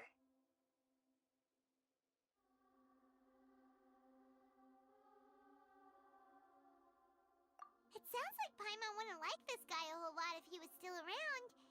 But still, Paimon doesn't like the way it all ended that much better. This is why wisdom alone cannot answer all our questions. We look, we see, and we comprehend, but the question still troubles us. So the answer is not everything. People yearn to find the truth and then conquer the troubles they face. When you give someone the truth, you give them a chance to choose their own destiny. To others looking on, this may seem like a pointless endeavor, but for him, the chance to act on his desire to disappear must have meant a lot. Never forget that even when we walk beneath dark clouds along a road filled with suffering, The light of wisdom is always there, guiding us toward a better destination. And that is what you have been doing all along. Yeah, Nahida's right. Cheer up! How about we go get something to eat? We can pick up this heavy conversation again later. Good idea. Paimon, why don't you take her out for a walk to clear her head? You got it! Come on, Traveler! You need to get out of your head for a while. You'll feel much better after taking a walk. Let's go get a snack from one of the stalls in the Grand Bazaar! That'll be sure to lift our spirits.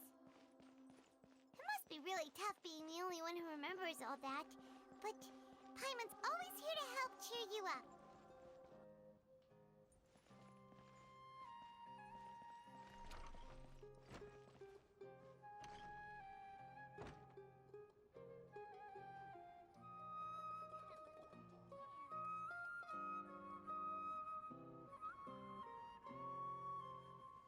We're here! What should we eat first?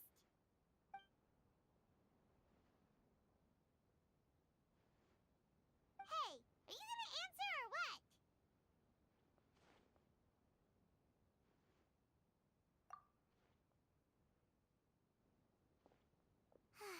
Alright, whatever you want. Well, Paimon will be right here when you figured stuff out. Then we can get something to eat.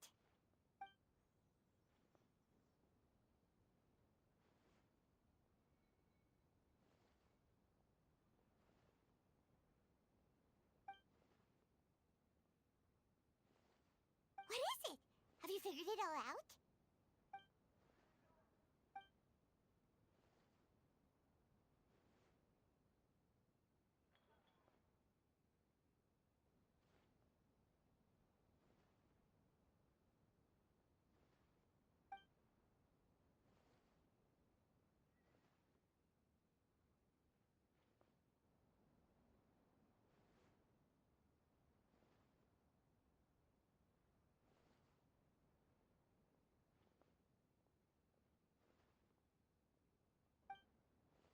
Why'd you jump up all of a sudden?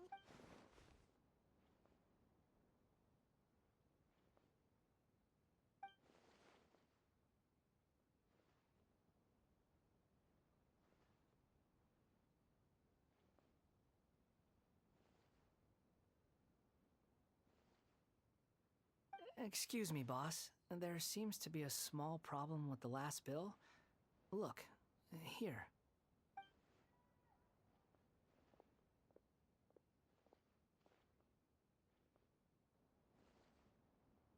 Hey! Hey, wait! Hmm? You mean me? No, not you. That kid!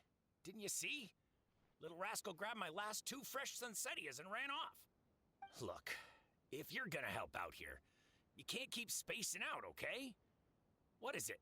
Work's too boring for you? Or has the big city got too many distractions? I wasn't paying close enough attention. Sorry, boss. I think you're right. Maybe it's the city. It's so exciting. It can be hard to focus. Who's that guy? You know him or something? He's who? You're a strange one, kiddo. You say you don't want any money for helping out here, and then when I actually give you some work to do, you keep letting yourself get distracted. I don't want to take advantage, so I'm happy to pay you what I'd pay anyone else. But if you keep acting like this, pretty soon I won't be able to afford to. No, please. I mean it. You don't need to pay me anything. I'm just so thankful you agreed to take on an outsider like me. You're welcome, I guess. But I got bigger things to worry about. Look, we're all out of Sunsettias, and I promised the lady down the street I'd deliver a fruit bowl this evening. Leave it to me. I'll find some more. Just a moment. I'll be right back. Stop. I'm gonna level with you, kiddo. I've never met a worker who said they didn't want a wage before. And at first, I got greedy. Couldn't believe my luck. But I figured you'd start asking for something in return eventually. You don't want money. You don't take days off. And in your free time, all I see you do is wander around, taking in the sights. Are you a drifter or something? That's right, I am. We can talk more about that later. First, let me get those fruits you needed. Sunsetius, was it? I'll be right back. Hey, what do we do now? Okay, stay out of sight. Don't let him see you.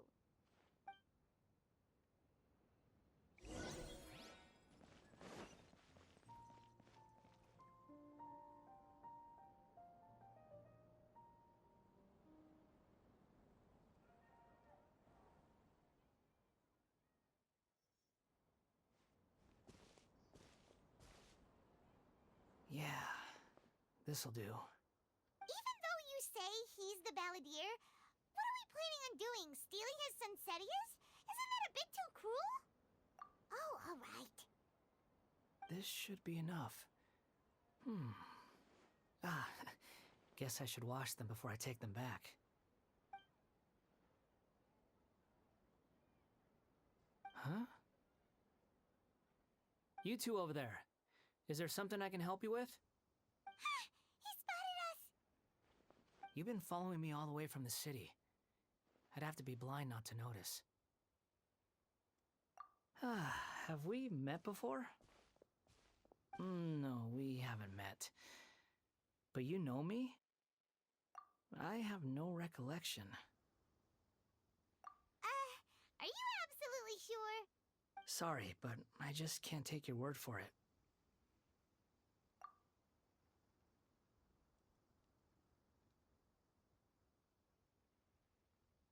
A puppet?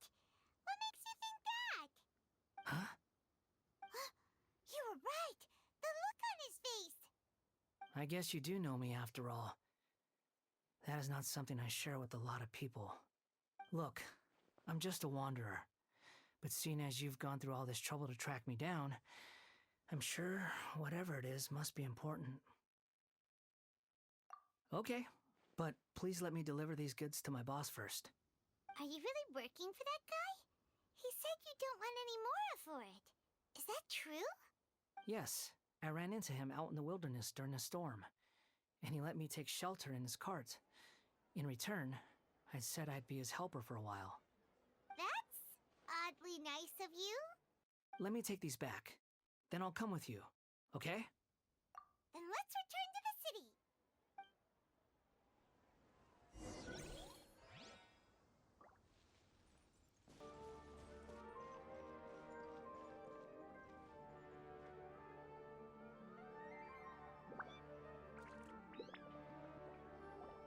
Here you go, boss. I'll leave them right here. Oh, you really went and picked some more. Who are these two? Something's come up, and they need to borrow me. Sorry, boss. I'm afraid I'll be away from the stall for a while. I was just about to pay you anyway. Go wherever you want, kid. Don't waste your time here. What? I get it, okay? You just wanted to help me out, to thank me for giving you shelter from the rain that day. Even then, I don't understand why you're so adamant that you don't want any pay for it. But look, it was pouring down, and there you were, sauntering along without a care in the world, like you had nowhere to be and didn't even care that it was raining. Imagine you were me for a second. It's a little weird, right? Why is this guy traveling during a rainstorm if he's not trying to get somewhere? And why is he taking a shortcut through the open country if he's not even in a hurry? But anyway, taking you in didn't put me out even slightly. You don't owe me a thing for it. Certainly not all this. Your time is valuable. You know, you should go live your life. But I don't...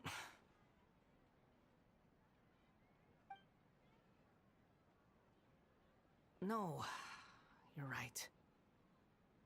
Then I suppose this is where we say goodbye. Thank you again for taking me into the city. Don't mention it, kiddo. I've run into all kinds of characters over the years. I just hope you find your path. Thank you. All right, done. Thanks for waiting for me. We can go now.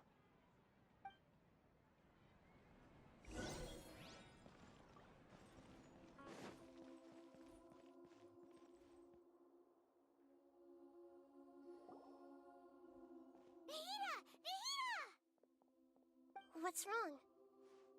Huh? Hello.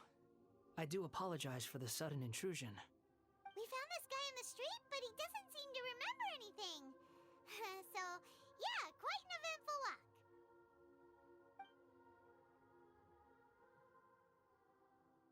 You say that you are trekking across Teyvat to train yourself. Many other Inazumans who describe themselves in this way call themselves Shugenja. Why do you refer to yourself as a wanderer? Well, it seems more relevant in my case. To me, it sounds like a plant with no roots. But these two claim that they know me, and that I have a hidden past unknown even to myself. I wouldn't call it the past, but rather... this is a difficult one to explain. I don't like to rely on using terms like this often, but in your case, it seems that it ought to be called, previous incarnation. Oh, like a past life or something? Yes, something far more distant than the past. So far away that you cannot perceive it. Okay, I have to ask. What was I like in my previous incarnation? Oh, okay. I see. You want to tell me, but you can't bring yourselves to say it. Looks like I didn't have the most wonderful existence in my previous incarnation. If it's that difficult to talk about, I have no doubt it will be just as difficult to hear. But I'll be able to handle it. Please, tell me the truth. Is truth something you care a lot about? Yes. Then I'll be straight with you. In your previous incarnation, you did many things that would be considered evil. You nearly died because of what other people did, and many died because of you.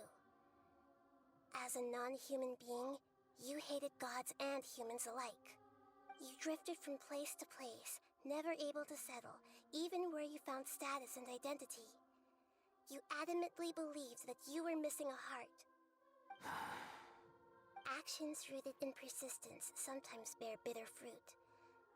Sometimes, you have to let parts of yourself go, or you'll never be happy.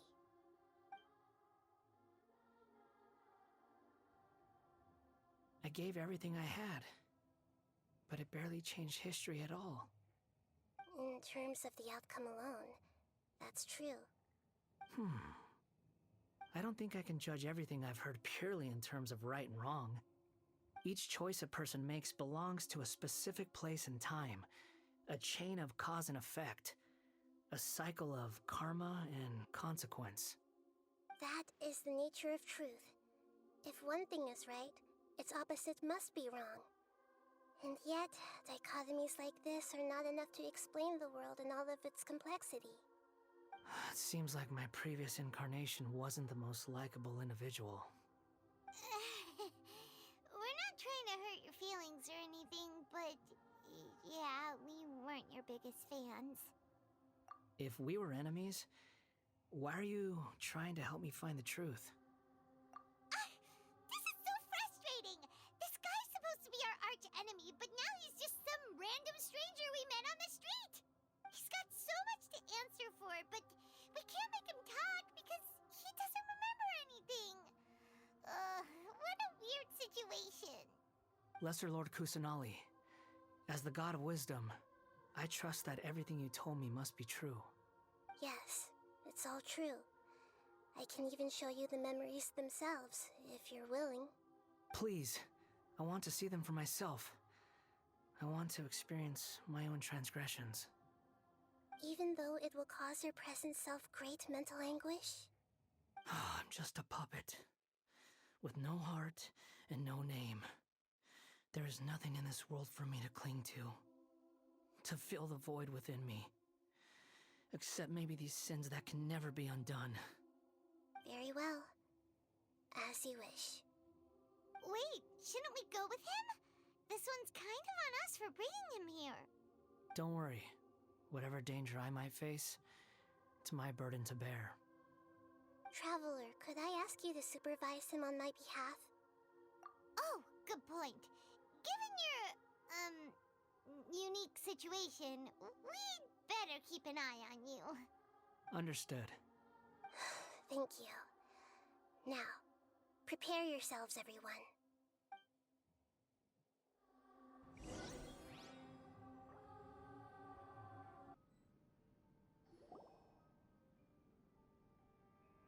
This looks like Inazuma. Right now, you're in a dream I created using information extracted from your memories. These memories will show you the raw truth, but be aware that enemies may react just like in the real world. Please be careful. Sounds like an immersive experience. It's a good thing we came along. You don't need to do this for me. I don't deserve your protection. We never give up halfway. Well, we had to once, but that was your doing. All right. Thanks. Wanderer, this is the Shake Pavilion. In your Balladeer incarnation, this is where the Electro Archon placed you after your creation. You had a great many memories here. Is that because this is kind of like his birthplace? You could say that, in a sense. You'll see why shortly. I hear footsteps. This place is huge. I can't believe the landslide didn't fill it in. I wonder who built it. The Crystal Marrow Miners? No, there's no way. Look at this exquisite construction work, and so well preserved, too. No mining crew would be capable of this. There's someone passed out on the ground. Who are you? You're awake. What happened? How'd you get stuck here? Are you injured? Huh. Not a scratch. And these fine clothes. Who are you? This man is Katsuragi, deputy to Torichio's adopted son, Mikoshi Nagamasa. He found the Balladeer in Shake Pavilion and took him back to Tatarasuna. And the rest is history. Well, it used to be. In the original version of events, Katsuragi was ultimately killed by Nagamasa. Let me get you out of here. Our people are nearby. Hang in there. During the Tatarasuna incident, Niwa was murdered by the doctor, disguised as a mechanic. The Balladeer, then known as the Kabukimono, disappeared not long after. As the second in command at Tatarasuna, responsibility for what had happened fell to Mikoshi Nagamasa. But Katsuragi had sworn lifelong loyalty to Nagamasa after the latter had once saved his life. At Katsuragi's insistence, Nagamasa killed him to put an end to the Tatarasuna incident.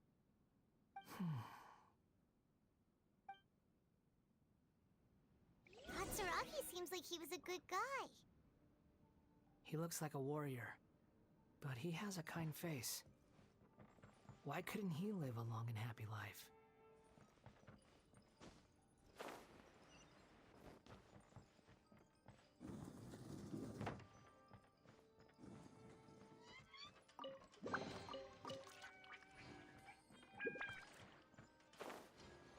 Nagamasa, I found this young guy in a cave sealed off by a landslide.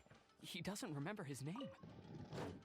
Well, we need to call you something.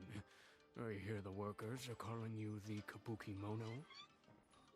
That's fine with me. Katsuragi, report to Niwa. Tell him we have someone new joining us.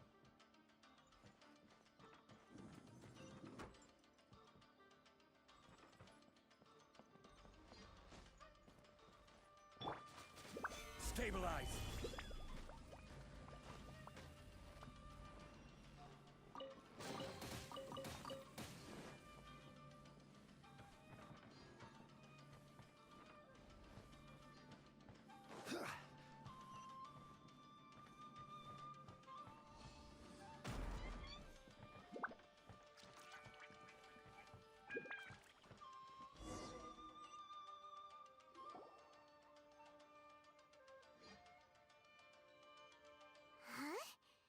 What are we doing back here?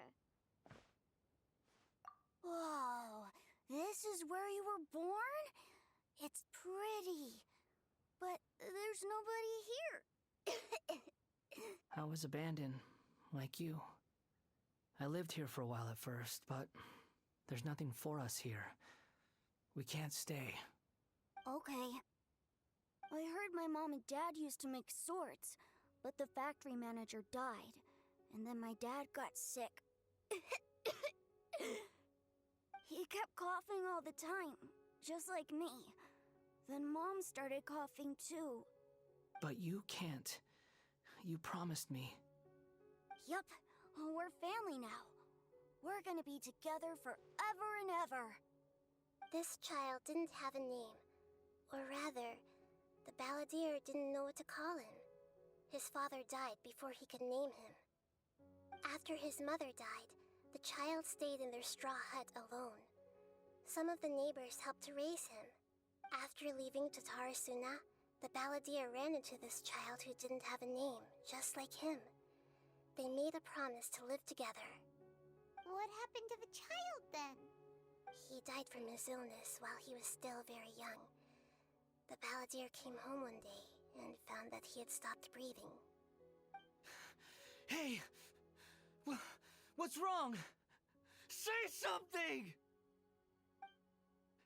You promised me we could be family! You're no different from Niwa and all the others. You betrayed me too.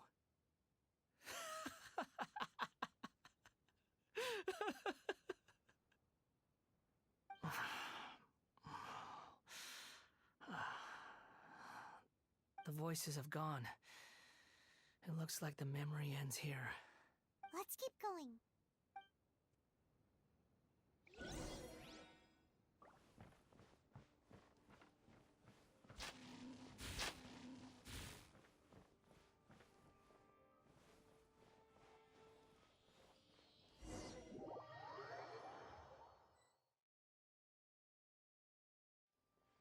You do realize you're blocking my path. I come not to obstruct you. I've been waiting.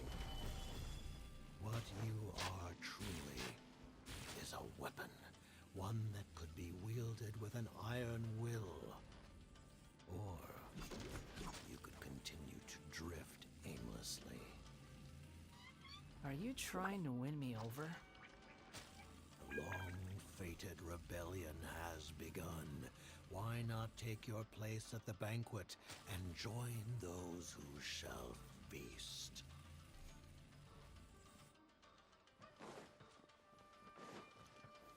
Gather! Judgment!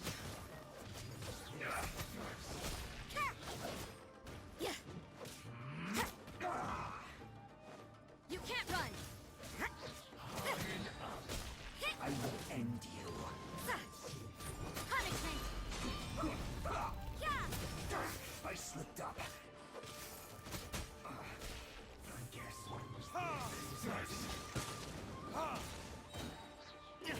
Must we counterattack?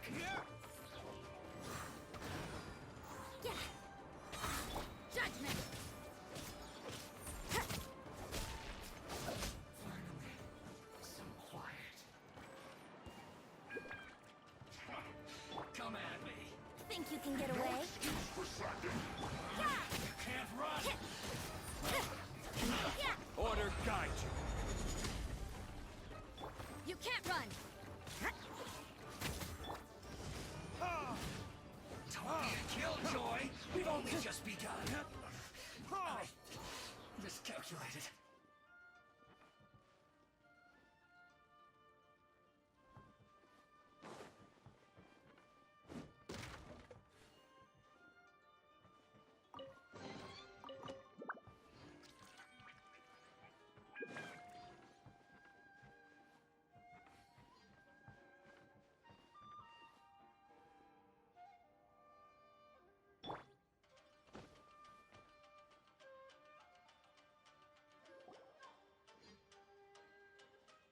This place is dark. Paimon knows this place. It's the Delusion Factory in Inazuma. In the original version of events, the Traveler once encountered the balladeer here. Such a creepy atmosphere. And so familiar.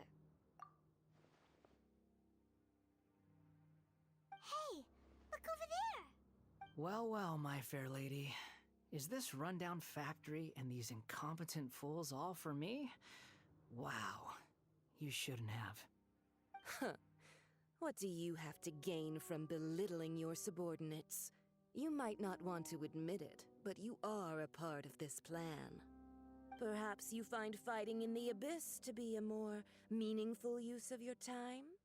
Oh, but of course, even this pales in comparison to being experimented on by the doctor. What a sharp tongue you have. Funny how negotiating never seems to be your strong suit. For the task ahead, I suggest you keep your true feelings to yourself. Save your breath. I know what I have to do. I'm sure you think so, but I still think you need to hear it. Don't start thinking you're invincible, and don't let your emotions get in the way. Surely you're not worried about me. I just can't have you getting in my way. You and Child never fail to find ways to complicate things. I'm merely lighting a little fire in this chaotic nation. But you, being tossed out like trash, must make you want to destroy it completely. Do you remember the last time you were here? That was a lot of swordsmiths you killed. I'm sure the descendants of the Raiden Gokaden are still suffering the consequences now. Look at you. Oh, don't get so sentimental. Now, give that poor little tongue of yours a rest and stop pretending like you're above everyone else. Bye then. See you at the victory feast. Poor little tongue? She's playing with fire talking to me like that.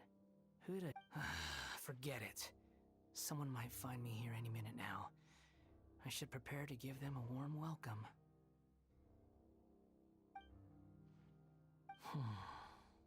The plot does not end here. There is more of this story to come. Wanderer, are you able to continue? Yes. Please don't worry about me. Why are you staring at me in silence? Can't you think of a nicer way to express yourself? I'm under no obligation to be nice to you. Besides, I thought nothing mattered to you except results in your own interests. Isn't that right, witch? Muddle-headed puppet. You're only number 6 because you can take more abuse than other humans. Do you really count that as an asset? You're about as much fun to be around as a raging inferno. But before we murder each other, it'd be best if we finish our duties. Time for takeoff. Judgment!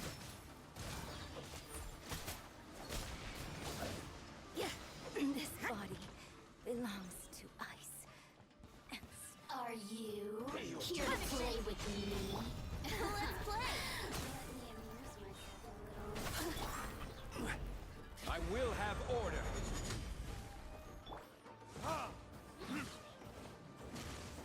You can't run! The more, the merrier.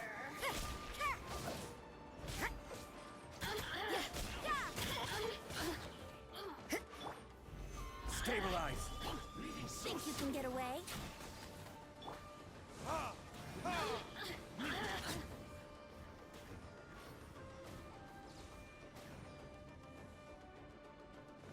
You can't run! You can't run from death.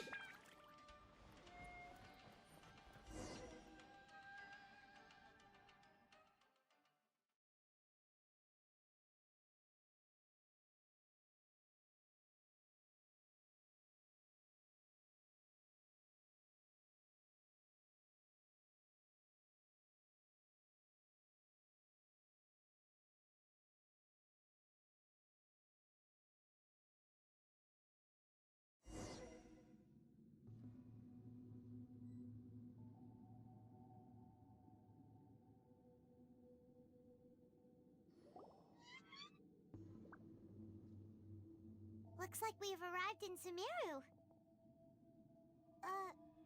Is Considering that Amorta's sage, Nafis, refused to join this project, I'll take part in the experiment in his place. Welcome. I look forward to a fruitful collaboration. When do we start? You seem impatient. You should know that becoming a god is far from a trivial affair. The biological transformation is a lengthy process. As such, I too would recommend that we commence as soon as possible. In the event that a successful connection is established, his body will become permanently bound to the machine, and he will be unable to move independently of it. Nothing worse than what I've been through before then, Doctor. You were the most resilient test subject I ever came across. Thanks to you, I was able to garner a great deal of information. Alas, after that, you were under orders to remain in the Abyss. We barely saw each other, and it became difficult to further refine the knowledge I had gained. That was gracefully worded. Ever wonder what they think if they knew that nothing matters to you, apart from your crazy experiments? I suggest you speak to me in a more respectful tone, Scaramouche. The mere fact of your utility does not make you indestructible. The doctor again? That was uncomfortable to watch. That person gives off a very sinister energy. It's normal for him to give you the creeps. He scares the bejeebers out of Paimon. Let's move on.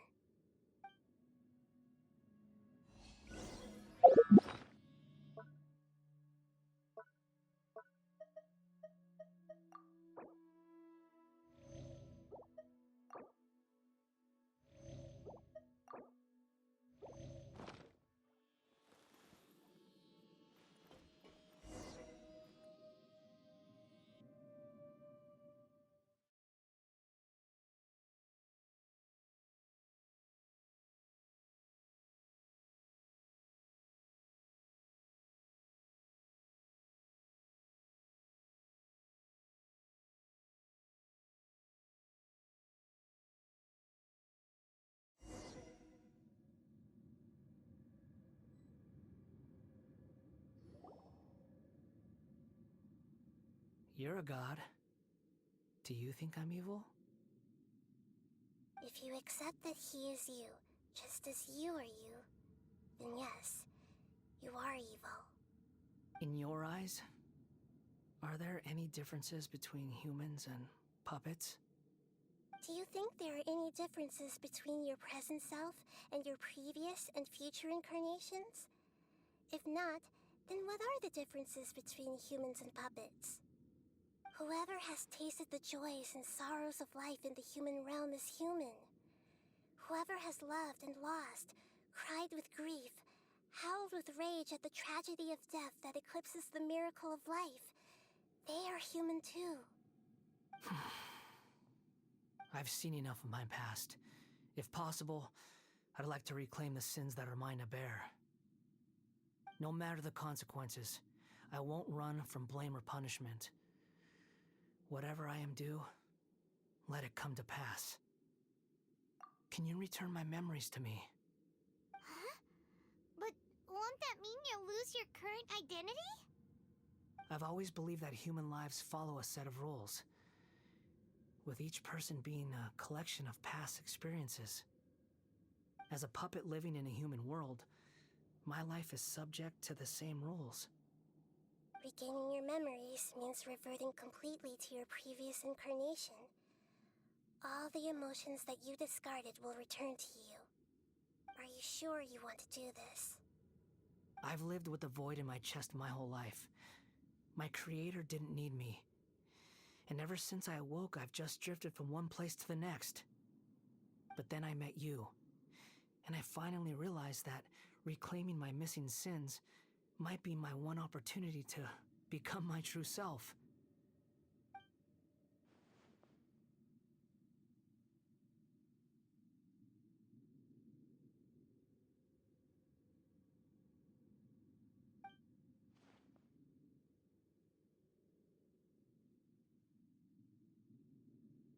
I've always felt I have an innate tendency to yearn for something more, in a way that goes deeper than for most people. But for all my soul-searching as a Shugenja, I've never fully understood it. Looking at it now, it seems that I brought this curse upon myself. So I beg you, grant me this opportunity to gain a purpose, to change my destiny, and end my wandering. Very well. Since your mind is made up, I will return to you that which is yours.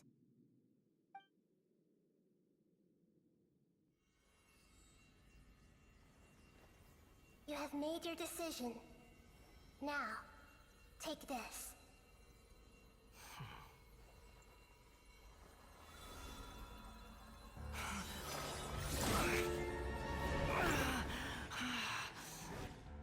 Set him free? A puppet? What's he doing here?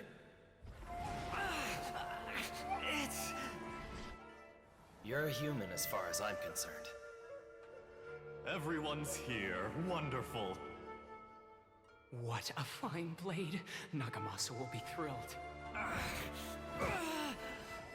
This is my...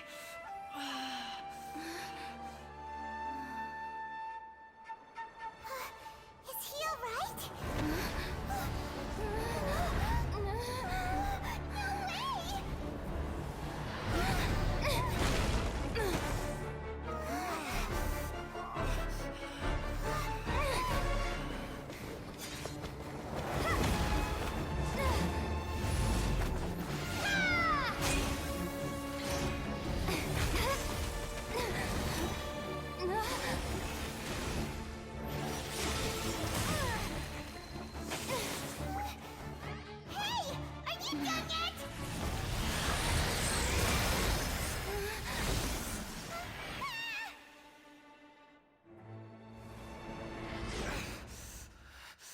All worthless dross will be purged. That's why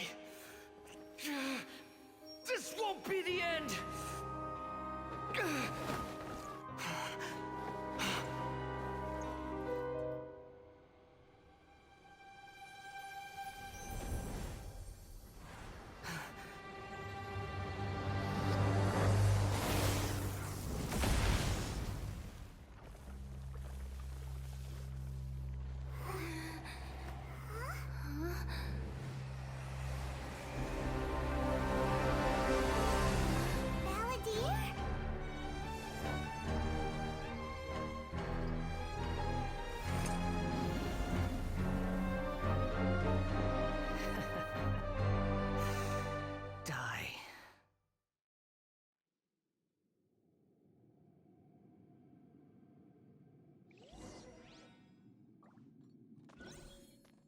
This is trying my patience.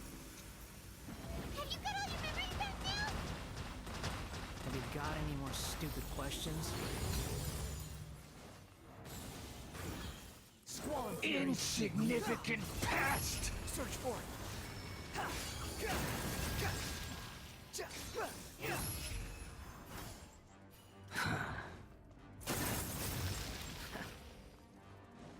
Feeble human! Too slow.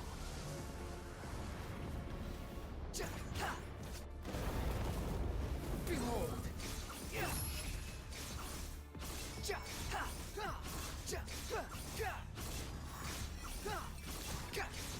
At my command, you shall fall!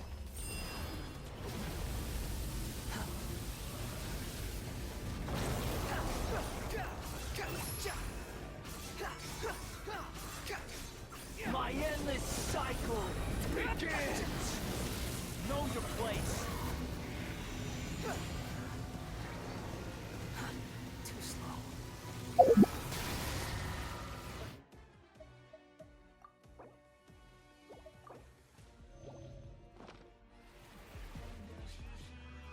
Squall and Fury. Insignificant past! Search for it.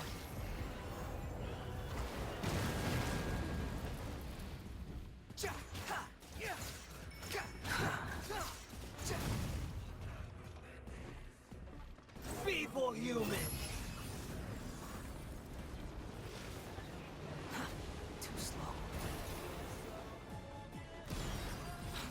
following me. Behold!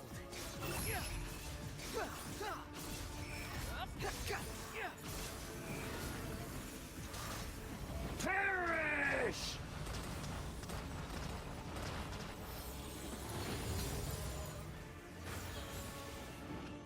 Insignificant pest! Search for it.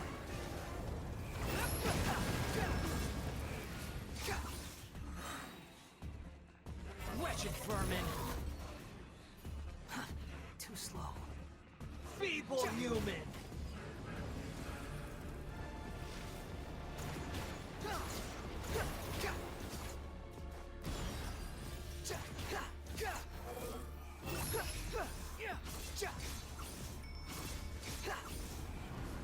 Churn!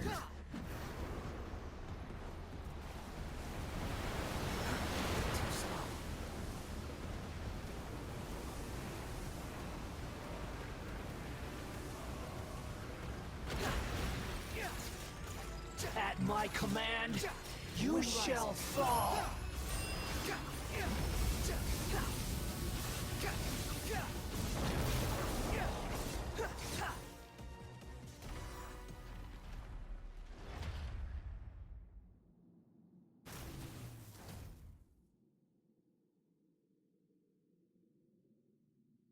Imbecile! Get out of my sight. It disappeared. Did we win? What did you expect? I'd never lose to that. There's the tone of voice again. You're definitely back to your old self. Wait, but it was you inside that thing too. What have you got to be smug about? Sorry. I'm harsh on myself and everyone else. Just the way I am. You sound like you're concerned about me. But don't worry. Thanks to you, even if I didn't change a thing, at least I now know the truth. The memory recovery seems to have been a success. This dream has served its purpose. Come on. Let's continue this outside.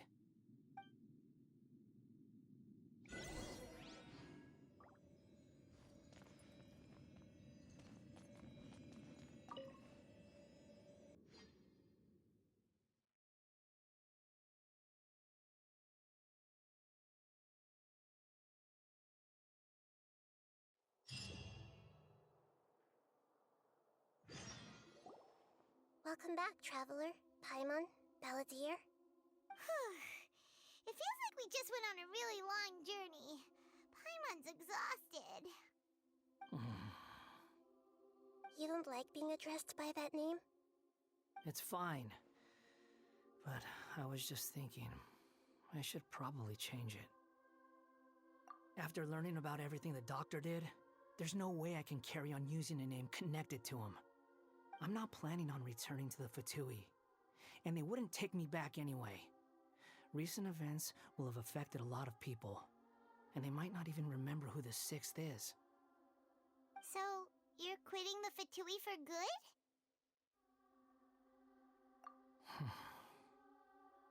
It's like you said, Lesser Lord Kusanali. Everything may look futile, but it wasn't completely meaningless. At least I made a lot of people forget about me. But that doesn't mean your own past has disappeared. Of course. And your main goal, for which you gave up everything you had, you weren't able to achieve it. I hope you can see and understand that. Changing the world, changing the past, changing the fates of other people, these are not simple things to accomplish. What you are looking for is complete annihilation. But this is just a fantasy. Even if the Balladeer is removed from existence, the world will not heed your will. Indeed. How ridiculous. Do you regret doing all that when you've gotten so little in return? Even if I'm completely worthless, there's nothing in the world worth regretting. Lesser Lord Kusanali, you purposely left that information in Irminsul, didn't you? Yes, and I took pains to make sure that you'd acquire that information naturally. Why would you go to such lengths? You trying to win me over too? In all honesty, Your past experiences have made you a useful asset to Sumeru and to me. Winning you over was indeed a part of my plan. But before that, I wanted to tell you the truth about your past. If all I wanted to do was use you, then I'd be no different from the doctor. Very clever. I guess you could say that's one of my virtues. Utility to others is what gives me worth. So if embracing my sins is what it takes to make me useful again, so be it. Oh right, I almost forgot. You're the good guys. You're into justice and all that. Sorry if I have a slightly different perspective on things, but I don't feel like I've been duped. The wisest leaders are fated to end up with the best helpers. I can live with that. I'm glad you're able to think of it in that way.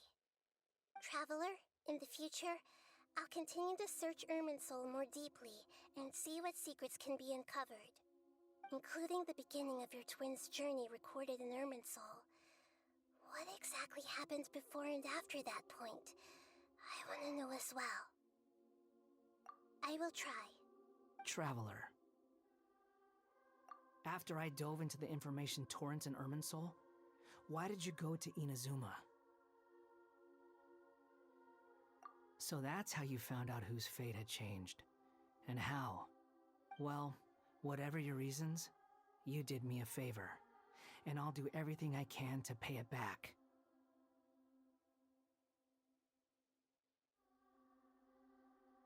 Borrowing and returning are the only real relationships between individuals.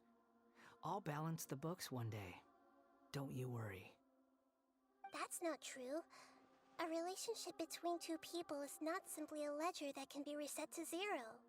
I think deep down you realize this.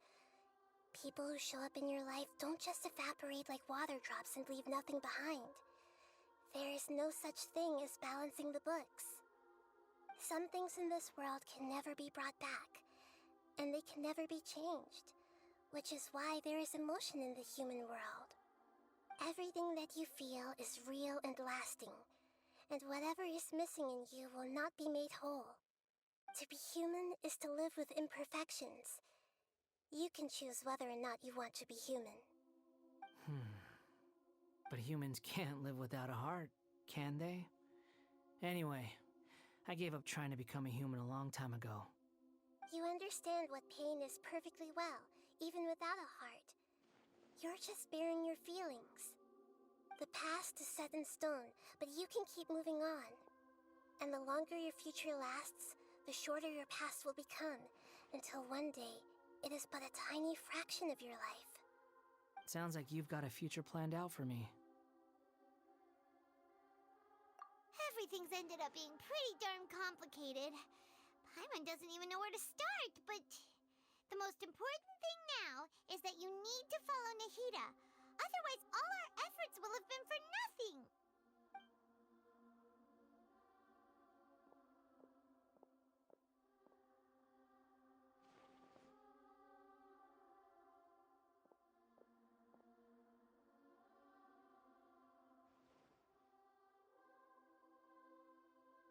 Then I guess I'll be helping you from behind the scenes from now on. I'm glad that you've accepted our proposal. Why don't you choose a new name to celebrate? Ooh! Paimon wants to pick an ugly nickname for you, too!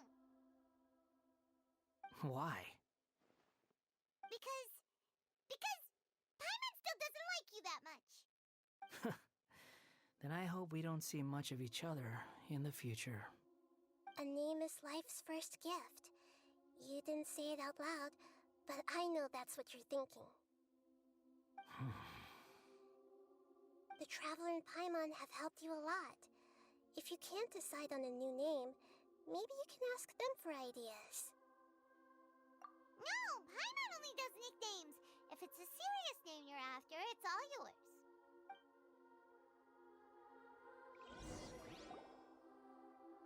Have you... Are you sure?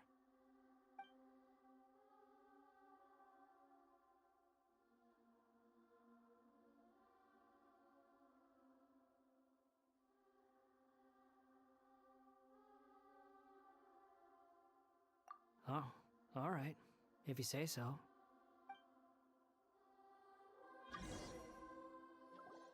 There. Now you have a name of your own. What about a nickname? Are you done yet? Still thinking. Stop rushing me! Take your time. I don't need to see you again until you've thought of one. Everyone who manipulated me and made me suffer will have to pay the price. You mean the Fatui? The doctor, at least. Now that your stance has changed, I believe your future path will change accordingly. But it won't be immediate. You still need some time to compose yourself. One more thing. There are still some descendants of the Raiden Gokuden living in Inazuma. Some of them know.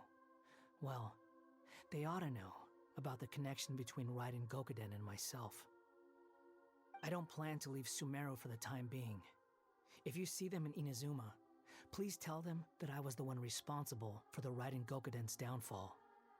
Even though the events have been erased from the world, they still deserve to know the truth. I see. That is up to you. Huh? But if we do that, then... It's fine. Let them stab their blades into my chest if they so desire. Maybe that's how it always should have been.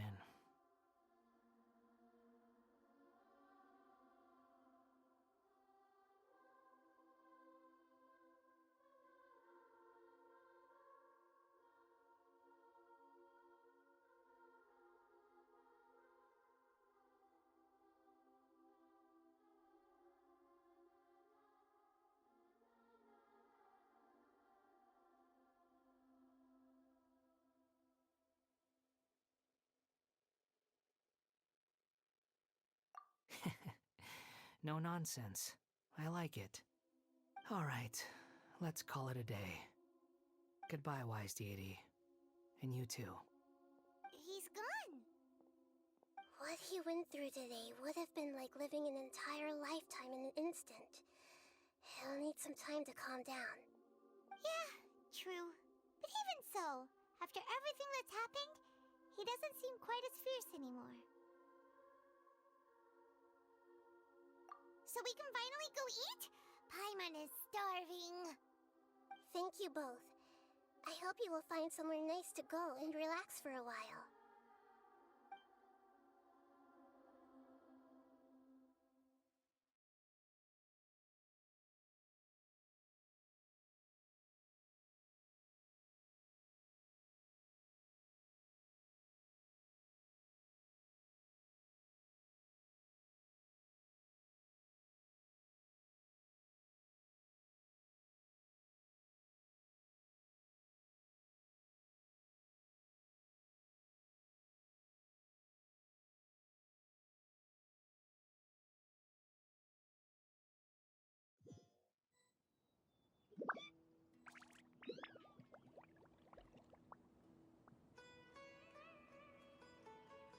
I've got it!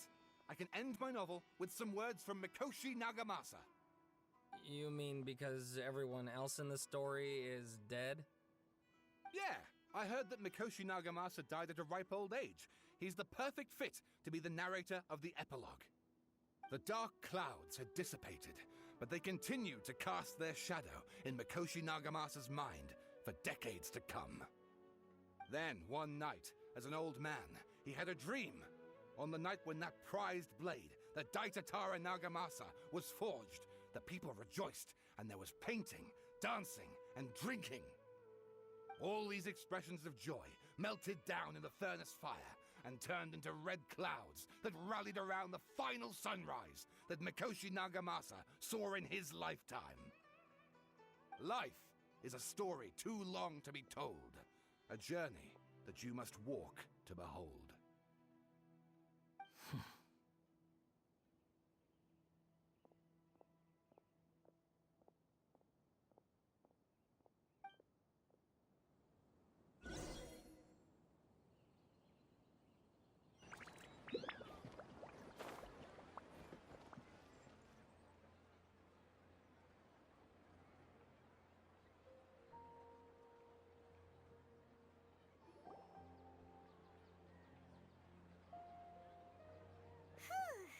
about time we had a break. As soon as you stop, all the tiredness and hunger comes rushing back.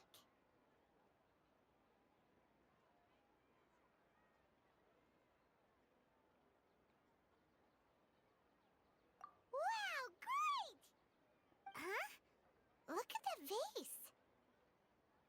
Did someone break it while they were cleaning the room or something? But Paimon doesn't remember there being a cleaner.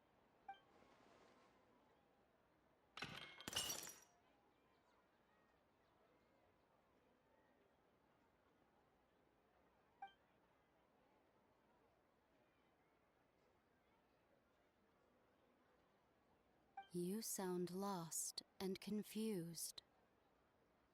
I know why you are troubled. Any who knew of this would find their mind overwhelmed. Huh? Is there someone here talking to us? Unfortunately, the fate of Tevat cannot easily be changed. Perhaps a god may have a slim chance, but for anyone else,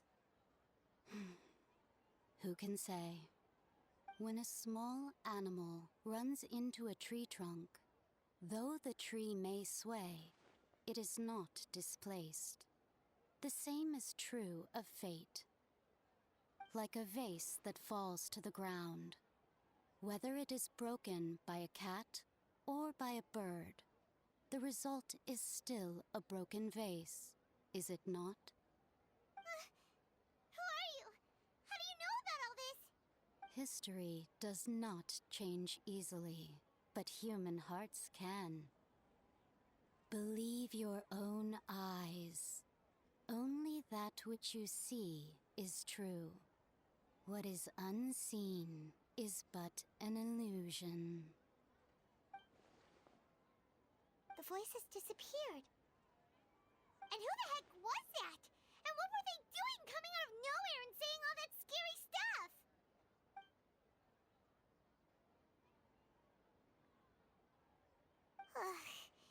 Anyway, that face is still lying there broken on the ground. Should Paimon go get someone to clean it up? It feels wrong just leaving it there. Just a moment. Paimon will be right back.